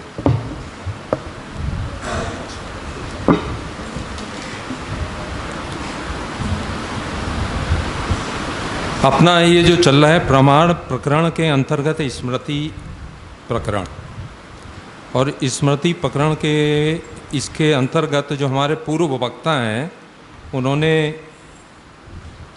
40 नंबर का श्लोक लिया था, और उसके अंदर उन्होंने बता दिया कि भाई अगर कर्म की सिद्धि करनी है तो उसके लिए शुद्धता है, शुद्धता के क्या प्रकार हैं, कैसे करनी चाहिए शुद्धता, वो सारा इन्होंने निरूपण कर दिया है। अब अगर अपने पृष्ठभूमि में जाएं कि वेद के अंदर कर्म मार्ग की व्यवस्था क्या है, कर्म से फल सिद्ध कैसे होगा, तो उसको देखें तो जीव को पंचयज्ञ द्वारा कर्म की सिद्धि होवे है। वह कर्म कामना युक्त भी होवे है और बिना कामने के भी होवे है। वेद अपने को ये बताया है कि ये पुरुषार्थ की सिद्ध हेतु यज्ञ पदार्थ शुद्ध होने चाहिए। यज्ञ का स्वरूप देखें तो यज्ञ की क्रिया आदि भौतिक रूप से जो है वो क्रिया रूप में हमको क्या क्या उसके लिए पदार्थ चाहिए क्रिया के रूप में, और मंत्र आदि हैं वो उसके आध्यात्मिक लेवल पे हम देखते हैं, और यज्ञ भगवान है जो वो आदि देविक लेवल पे आते हैं। तो अगर ये इस पृष्ठभूमि में देखें कि कर्म मार्ग के अंदर फल का निरूपण वेद में कैसे है, तो उसके लिए जो है अब इस कर्म मार्ग के अंदर फल की सिद्धि कैसे होए, कर्म कब फलात्मक होए, इसके लिए ये बताते हैं कर्म का जो साधन है अर्थात तो जो पदार्थ हैं जिससे आप सिद्ध करना चाहिए वो शुद्ध होने चाहिए। पदार्थ की शुद्धता का प्रकार स्मृति में बताया गया है, जो हमारे पूर्व वक्ता ने बताया है और जो जैसे और वैष्णवों ने बताया है उसके अंदर स्मृति के अंदर वो सारी विधि विधान सारा कुछ बता दिया गया है। ऐसी अब इसको अगर शुद्धता का प्रकार देखें तो वो भी आ गया नित्यानुवेव और वेद मूलक। नित्यानुवेव वेद मूलक कौन सी होती है और आपकी आचार मूलक कौन सी होती है, वो सारा विवरण अपने को मिल गया है। अब जैसे पूर्व वक्ता ने बताया कि जो शुद्धि जो है वो एक तो संस्कार से होती है, जो संस्कार से शुद्धि हो रही है तो वो आपकी जो है वो वो आपकी नित्यानुवेव वेद मूलक हो गई। और वो अगर इसका भाग नहीं बन रही है, स्मृति का भाग नहीं बन रही है और उसकी शुद्धता पृथक रूप से की जा रही है तो वो उसको फिर अपने आचार मूलक कहते हैं। और शुद्धता ये मैं आपको संक्षिप्त में बता रहा हूँ, विषय में फिर आ रहा हूँ मैं। अब शुद्धि भी जो है वो दो प्रकार की बताई है, एक स्वतः शुद्धि है और एक परस्पर शुद्धि है। अब जैसे कल्पेश भाई ने बताया कि भी स्वतः शुद्धि के अंदर जो जैसे एग्जाम्पल दिया नाव छुरा और उसका आसन का, तो वो तो स्वतः शुद्ध हैं, उसको शुद्ध करने की ज़रूरत नहीं है। और परस्पर शुद्धि के अंदर अपने देखते हैं तो वेद पुराणों में अपने को मंत्र आदि बताए गए हैं जिससे कि उसकी शुद्धि पदार्थ की शुद्धि की जा सकती है। अब जो धर्म की सिद्धि है उसके जो पदार्थ हैं जिसको कि अपने धर्म को सिद्ध करने का अंग भी कहते हैं, वो अपने हैं देश काल द्रव्य कर्ता मंत्र एवं कर्म। जो अपना श्लोक है वो इस तरह से 41वां चालू होता है सर्वशेषत्वाद, और वो होता है बाधकम आहा धर्म इति, 41 नंबर का श्लोक है। तो इसके अंदर इस तरह से आ रहा है कि जो धर्म सिद्ध करने के लिए जो अपने को पदार्थ चाहिए वो देश काल द्रव्य कर्ता मंत्र और कर्म। अब ये अगर ये जो अपने को अपना कर्म जो है उसको सिद्ध करने के लिए अगर ये सारे पदार्थ चाहिए तो ये शुद्ध होने आवश्यक हैं। और ये शुद्धि का जो वेद के और ये जो शुद्धि है ये अपने वेद का विशेष अंग है।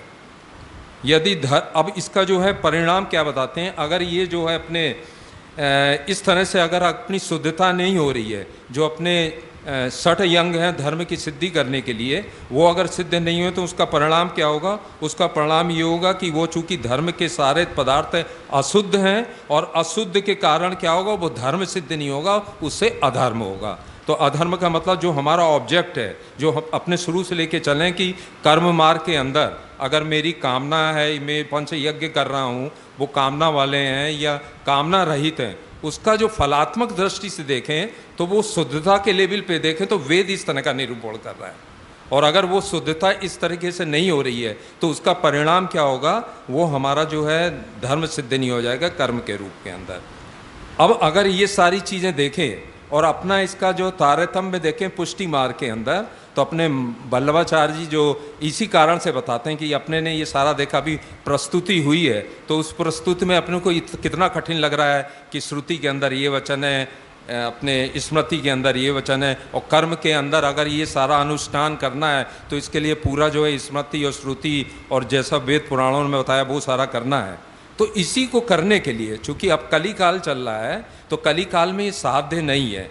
अब ठीक है, वो जैसे अब जय बता रहे थे कि कुछ यहाँ पर पास में जो है कुछ इस तरह का भी है कि कुछ 5-6 उन्होंने कुछ यज्ञ आदि करे हुए हैं, उन्हें संपन्न किए हुए हैं, तो वो एक अपवाद के रूप में ले सकते हैं। लेकिन आज कली काल में ये जो है कर्म मार्ग के अंदर तो इतनी कठिनाई है, इसी को ध्यान में रखते हुए अपने महाप्रभु जी ने ये बताया है कि भाई अपना तो एक सोर्स है केवल शरणागति, आपको चिंता ही नहीं करनी चाहिए। अगर आपके ये धर्म सिद्धि के 6 अंग अगर दूषित भी हो गए, अपने को कोई चिंता नहीं करनी है, अपने को शरणस्थ रहना है। ये अपना जो है महाप्रभु जी का मंत्र है, इससे अपना जो है इसको विराम देते हैं।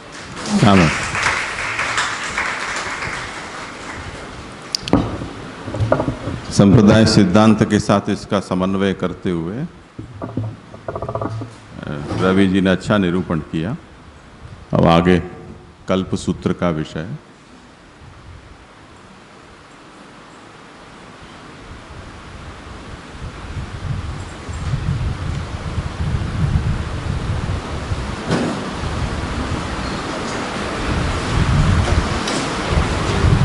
जो निकली न जाए, हाँ, इन्हें एम छुट्टू राखी देव हुए।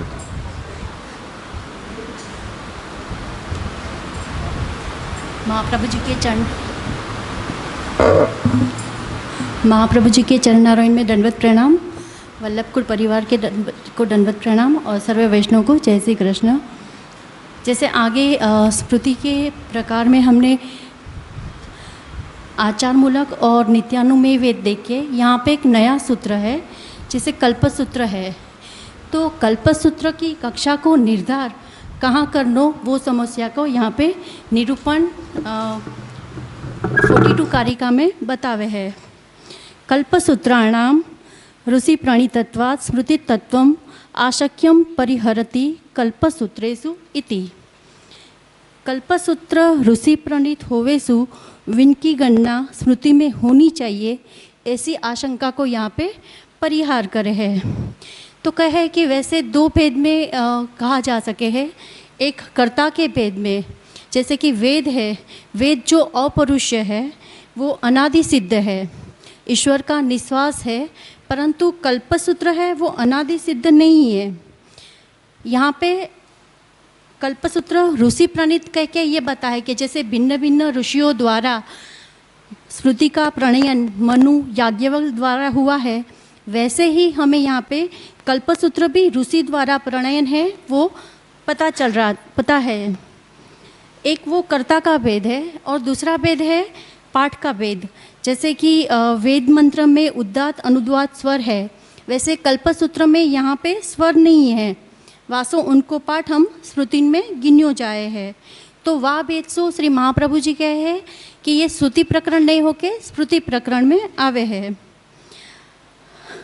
अभी ये हुआ स्मृति के लिए, पर उसका जो कल्पसूत्र का जो मुख्य सब्जेक्ट या हम अर्थ बताए तो वो अर्थ तो वेद में ही है, उसका सब्जेक्ट मैटर तो वेद में ही है।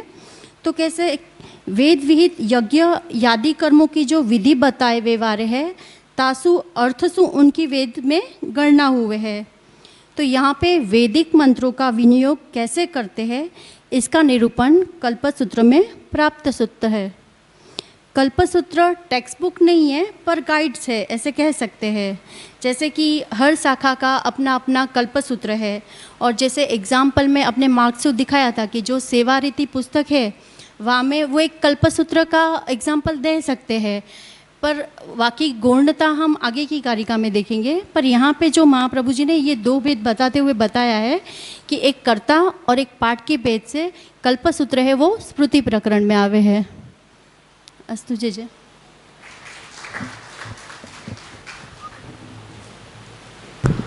एक જ શ્લોક છે, બીજો વાંચા સરસ।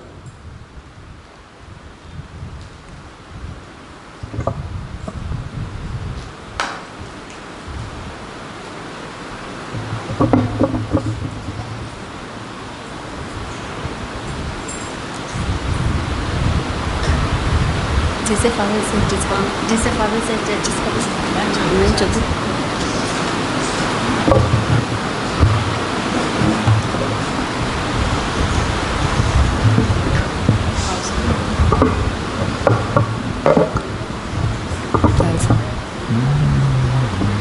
શ્રી મહાપ્રભુજીને દંડવત પ્રણામ, જીજીને દંડવત પ્રણામ, सबने बताने जय श्री कृष्ण। शेफाली शाह मुंबई थी।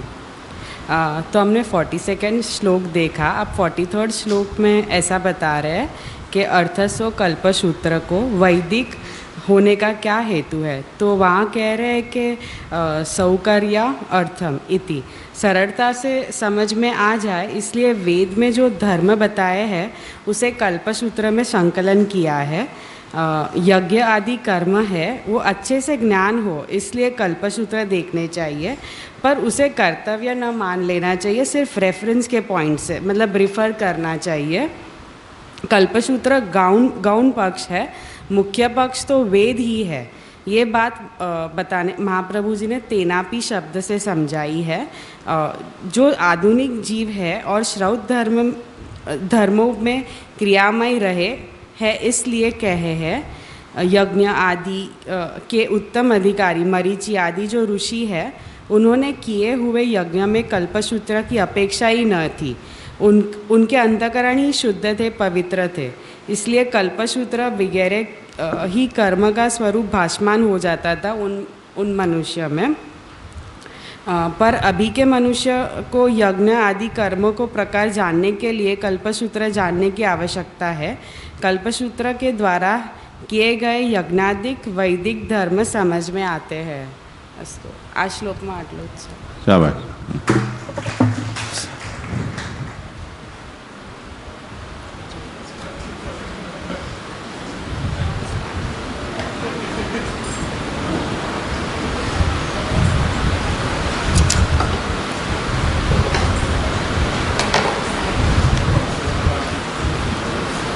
વલ્લભપુર ને મારા દંડવત પ્રણામ। और पास लई ले, खेची ले, खोटू नहीं माने। श्री महाप्रभु जी ने मेरा दंडवत प्रणाम। शरद बाबा भाभी जी मैत्री दादा ने मारा दंडवत प्रणाम। लालन ने पण लालन सॉरी लालन ने छोटे બધા વૈષ્ણવને જય શ્રી કૃષ્ણ। હા હવે કરો। હવે અહીંયા ગુહ્યસૂત્રનો વિષય આવી રહ્યો છે। આ ગુહ્યસૂત્રમાં પતિ પત્ની જ્યારે વિવાહ કરે ત્યારે જ આ દીક્ષા એમને પ્રાપ્ત થઈ જાય છે અને એ જે કર્મ છે એના જે કર્મ હોય છે એ ગુહ્યસૂત્રમાં બતાવવામાં આવ્યા છે। એ ગુહ્યસૂત્ર છે એમાં પણ ભિન્ન ભિન્ન શાખાઓના ભિન્ન ભિન્ન ઋષિઓ દ્વારા લખેલા છે। હવે આ ગુહ્યસૂત્રમાં પણ અગ્નિ આધાન કરી અને ગૃહસ્થે કર્મ કઈ રીતે કરવા એનું વિવેચન છે। અને એ જે પુસ્તક પધરાવ્યા હતા ત્યારે આપણે એમની ખાલી ઇન્ડેક્સ પરથી જ લાગી ગયું હતું કે કેટલું વિવેચન વિસ્તાર ગૃહ જ ભયંકર છે તો તો હા તો હવે અહીંયા કહી રહ્યા છે શ્લોક 44મો ગૃહ્યાણામ શ્રોતત્વમ આસંખ્ય પરિહરતિ ઇષ્ટિ ઇતિ इष्टयोपासन कर्माणि न श्रोतानि कथंचन भेदात् वैजात्य च अपि काल एकतयोः परम इष्टि स्थालीपाक। हाँ अँ कही रहा है। हवे इष्टोपासन कर्माणि गुह्यसूत्र में स्थालीपाक इष्टि वगैरह जो कर्म उपासना बताववामां आवी छे ते वैदिक नथी, स्मार्त छे। तत्र हेतु भेदाद इति एटले श्रुतिथी भिन्न छे અને વિજાતીય પણ છે।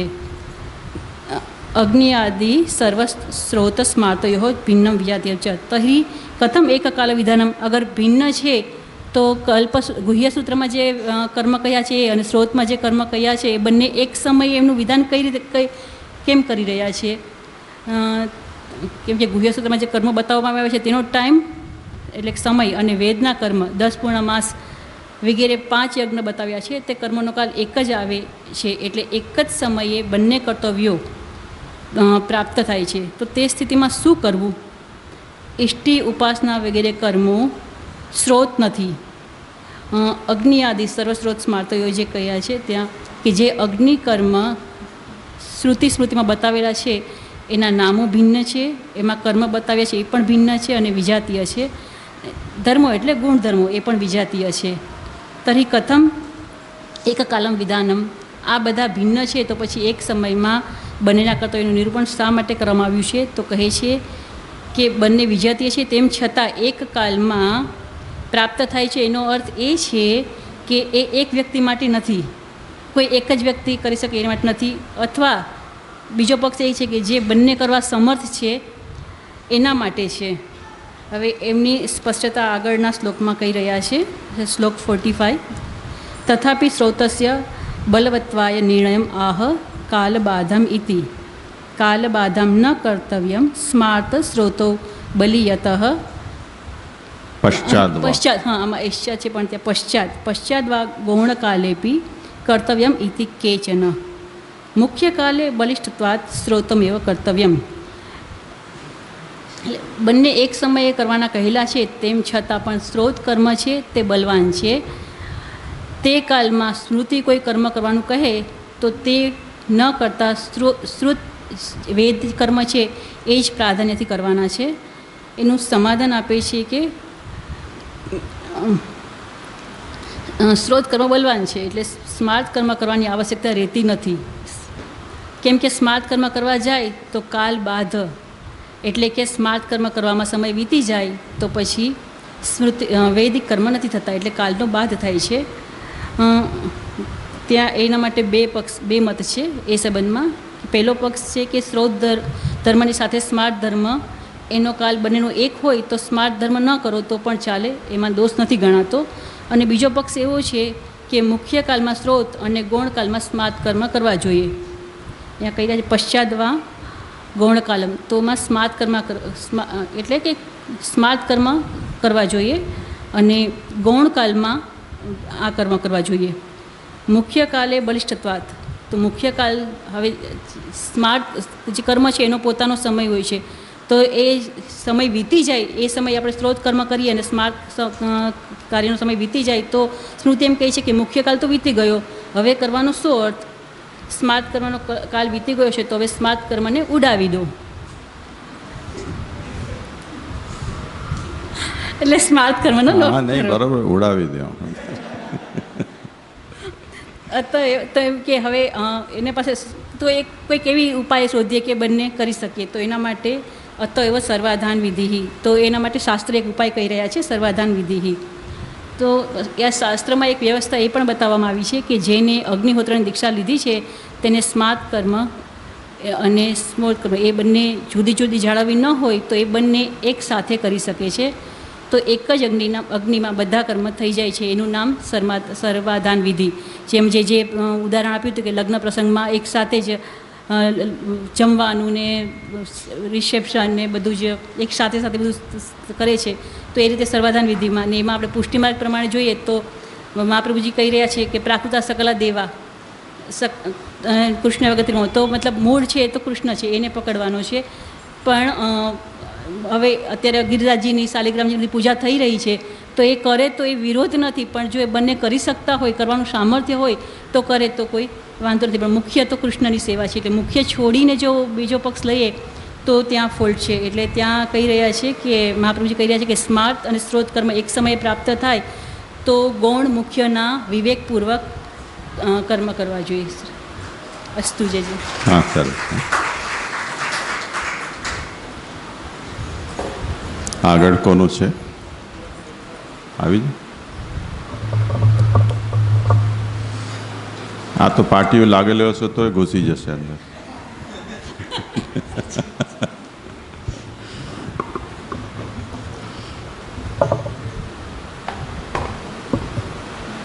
શાબાશ.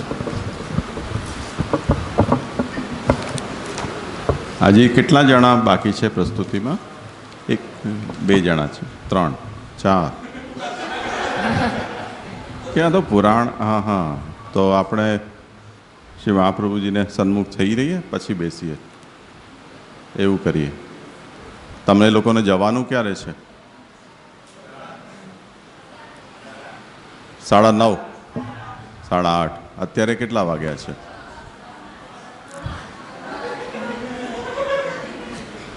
તો હવે તું આવી ગઈ છે તો તું કરી લે, પછી બાકીનું આપણે માનસી કરશું. ચલો. હા, શ્રી મહાપ્રભુજીને દંડવત પ્રણામ. જે દંડવત પ્રણામ. સાંભળો હવે બોલે છે कृपा. हाँ, ये श्लोक फल अंतर्गत स्मृति प्रकरण के फल अंतर्गत आता है. यहाँ पे श्रौत कर्म और स्मार्त कर्म के फल का विचार किया गया है.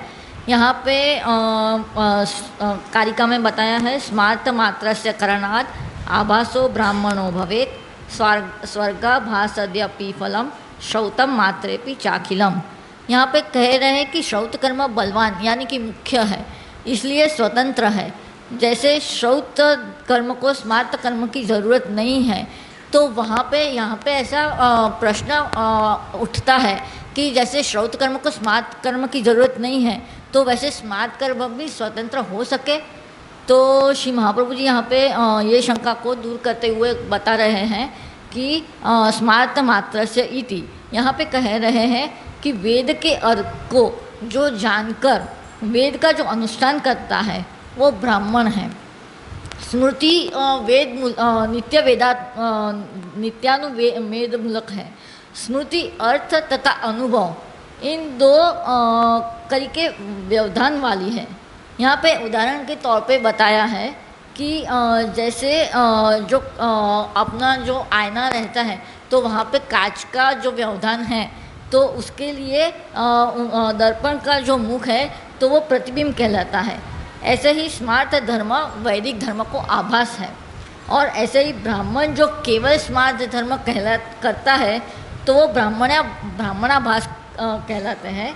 और उनको उनका जो मुख्य फल है वो नहीं मिलता है, उनको वैसा ही फल मिलता है, आभासी फल मिलता है. आगे के श्लोक में कहते हैं कि स्वर्गाभासाद्यपि, मतलब यहाँ पे वो कहते हैं कि जिसकी चित्त शुद्धि तो हो गई है पर जिनकी वासना को क्षय नहीं हुआ है, तो वो व्यक्ति दैत्य मतलब जो दैत्य योनि जिसमें उपद्रव हुआ है ऐसे लोक में स्थित होके सुख का भोग तो करते हैं, पर उनको जो सुख का जो भोग मिलता है जो स्वर्गाभास पर वो भाषित मिलता है, वो स्वर्गाभाषित मिलता है. केवल स्मार्त धर्म करने से ये फल मिलता है.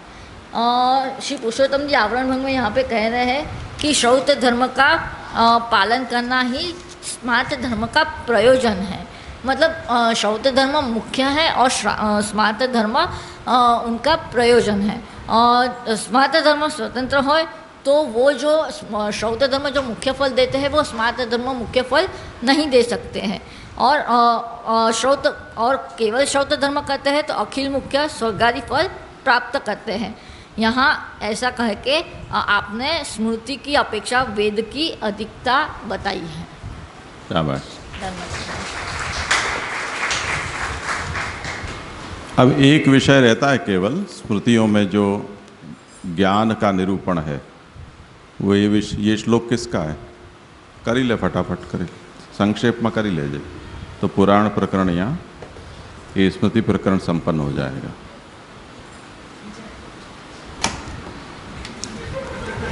बेसी जावे ना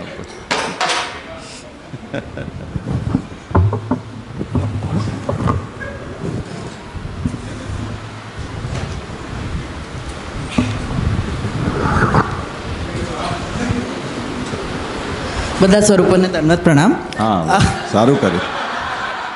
आ सर्वाधान विधि है. सो अभी हमने 46 श्लोक तक स्मृतियों का फल भी हमने देख लिया कि स्मृति अकेले करने से क्या फल मिलता है, स्मृति में जो कर्म धर्म लिखे गए वो. अब यहाँ पे क्योंकि आगे पुराण की बात आ रही है इसलिए महाप्रभु जी पुराण की एक बात को छूकर आगे वापस पुराण प्रकरण स्टार्ट करेंगे। 47 कारिका ऐसे है, ब्रह्म प्रकरणम स्मार्तम कल्पसूत्र सूत्रवदेवहि पुराण मूलकम वापि याश्रमाचारतोदितम।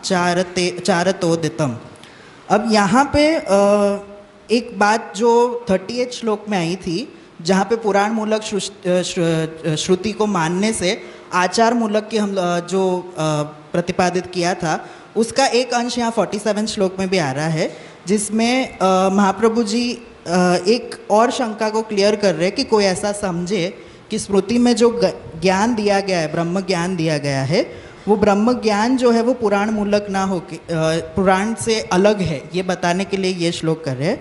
तो श्रुति में जो ब्रह्म ज्ञान को वर्णन है, सो कल्पसूत्रन में जैसो वेदोक्त कर्म आनुपूर्वी सम्मलन कियो है, तैसे उपनिषद के ज्ञान के सुगमता के अर्थ प्रत्यक्ष उपनिषद मूल ब्रह्म प्रकरण को अर्थ संग्रह करी के स्मृति में वर्णन कियो है। तासो स्मृति द्वारा प्रकट भयो भी ब्रह्म ज्ञान फलार्थ है। ये गौण पक्ष है। यहाँ पे दो पक्ष महाप्रभु जी समझा रहे हैं कि ऐसे कोई ऐसे समझे कि स्मृति में जो ब्रह्म ज्ञान का वर्णन किया गया है वो जैसे वेदोक्त कर्म में बताया गया है, जो अलग अलग वेद शाखा में ब्रह्म ज्ञान बताया गया उपनिषद में, वो जैसे फलदायी है, वो ये भी फलदायी होएगो। तो ये गौण पक्ष महाप्रभु जी बता रहे, कारण आगे समझा रहे कि जब आश्रम की बात आ रही है स्मृति में कि कैसे आश्रम को पालन करना है और क्या क्या कर्म करने हैं, तो उस आश्रम आचार में जो लास्ट आश्रम संन्यास आश्रम है, उसमें ये ब्रह्म ज्ञान की ज़रूरत होती है। तो उस ब्रह्म ज्ञान को पुराण में जो बताया गया है, उस ब्रह्म ज्ञान का आधार इस स्मृति में लेना है।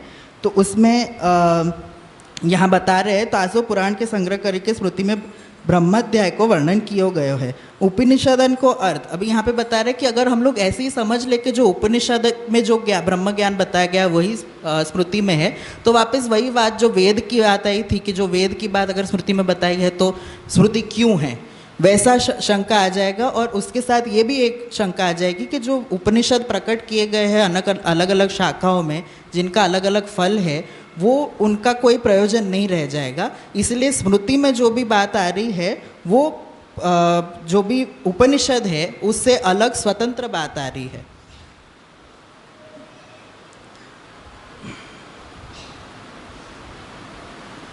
तासो स्मृतिन को लिख्यो ब्रह्म ज्ञान स्वतंत्र होए के वैदिक ज्ञान जैसो फलात्मक नहीं है, किंतु उपनिषद के ज्ञान के उपकारक है।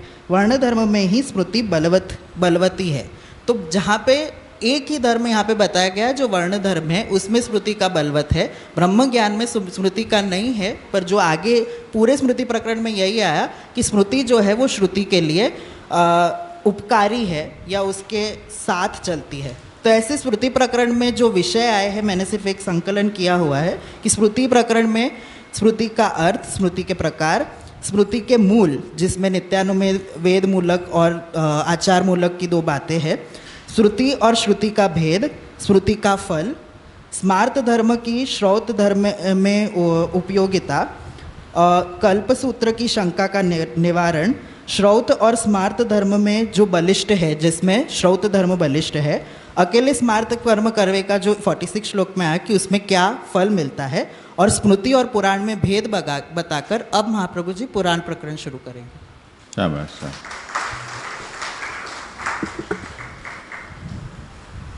समय रहता तो पुराण प्रकरण का भी इसी तरह से पुनरावर्तन देख सकते, तो अभी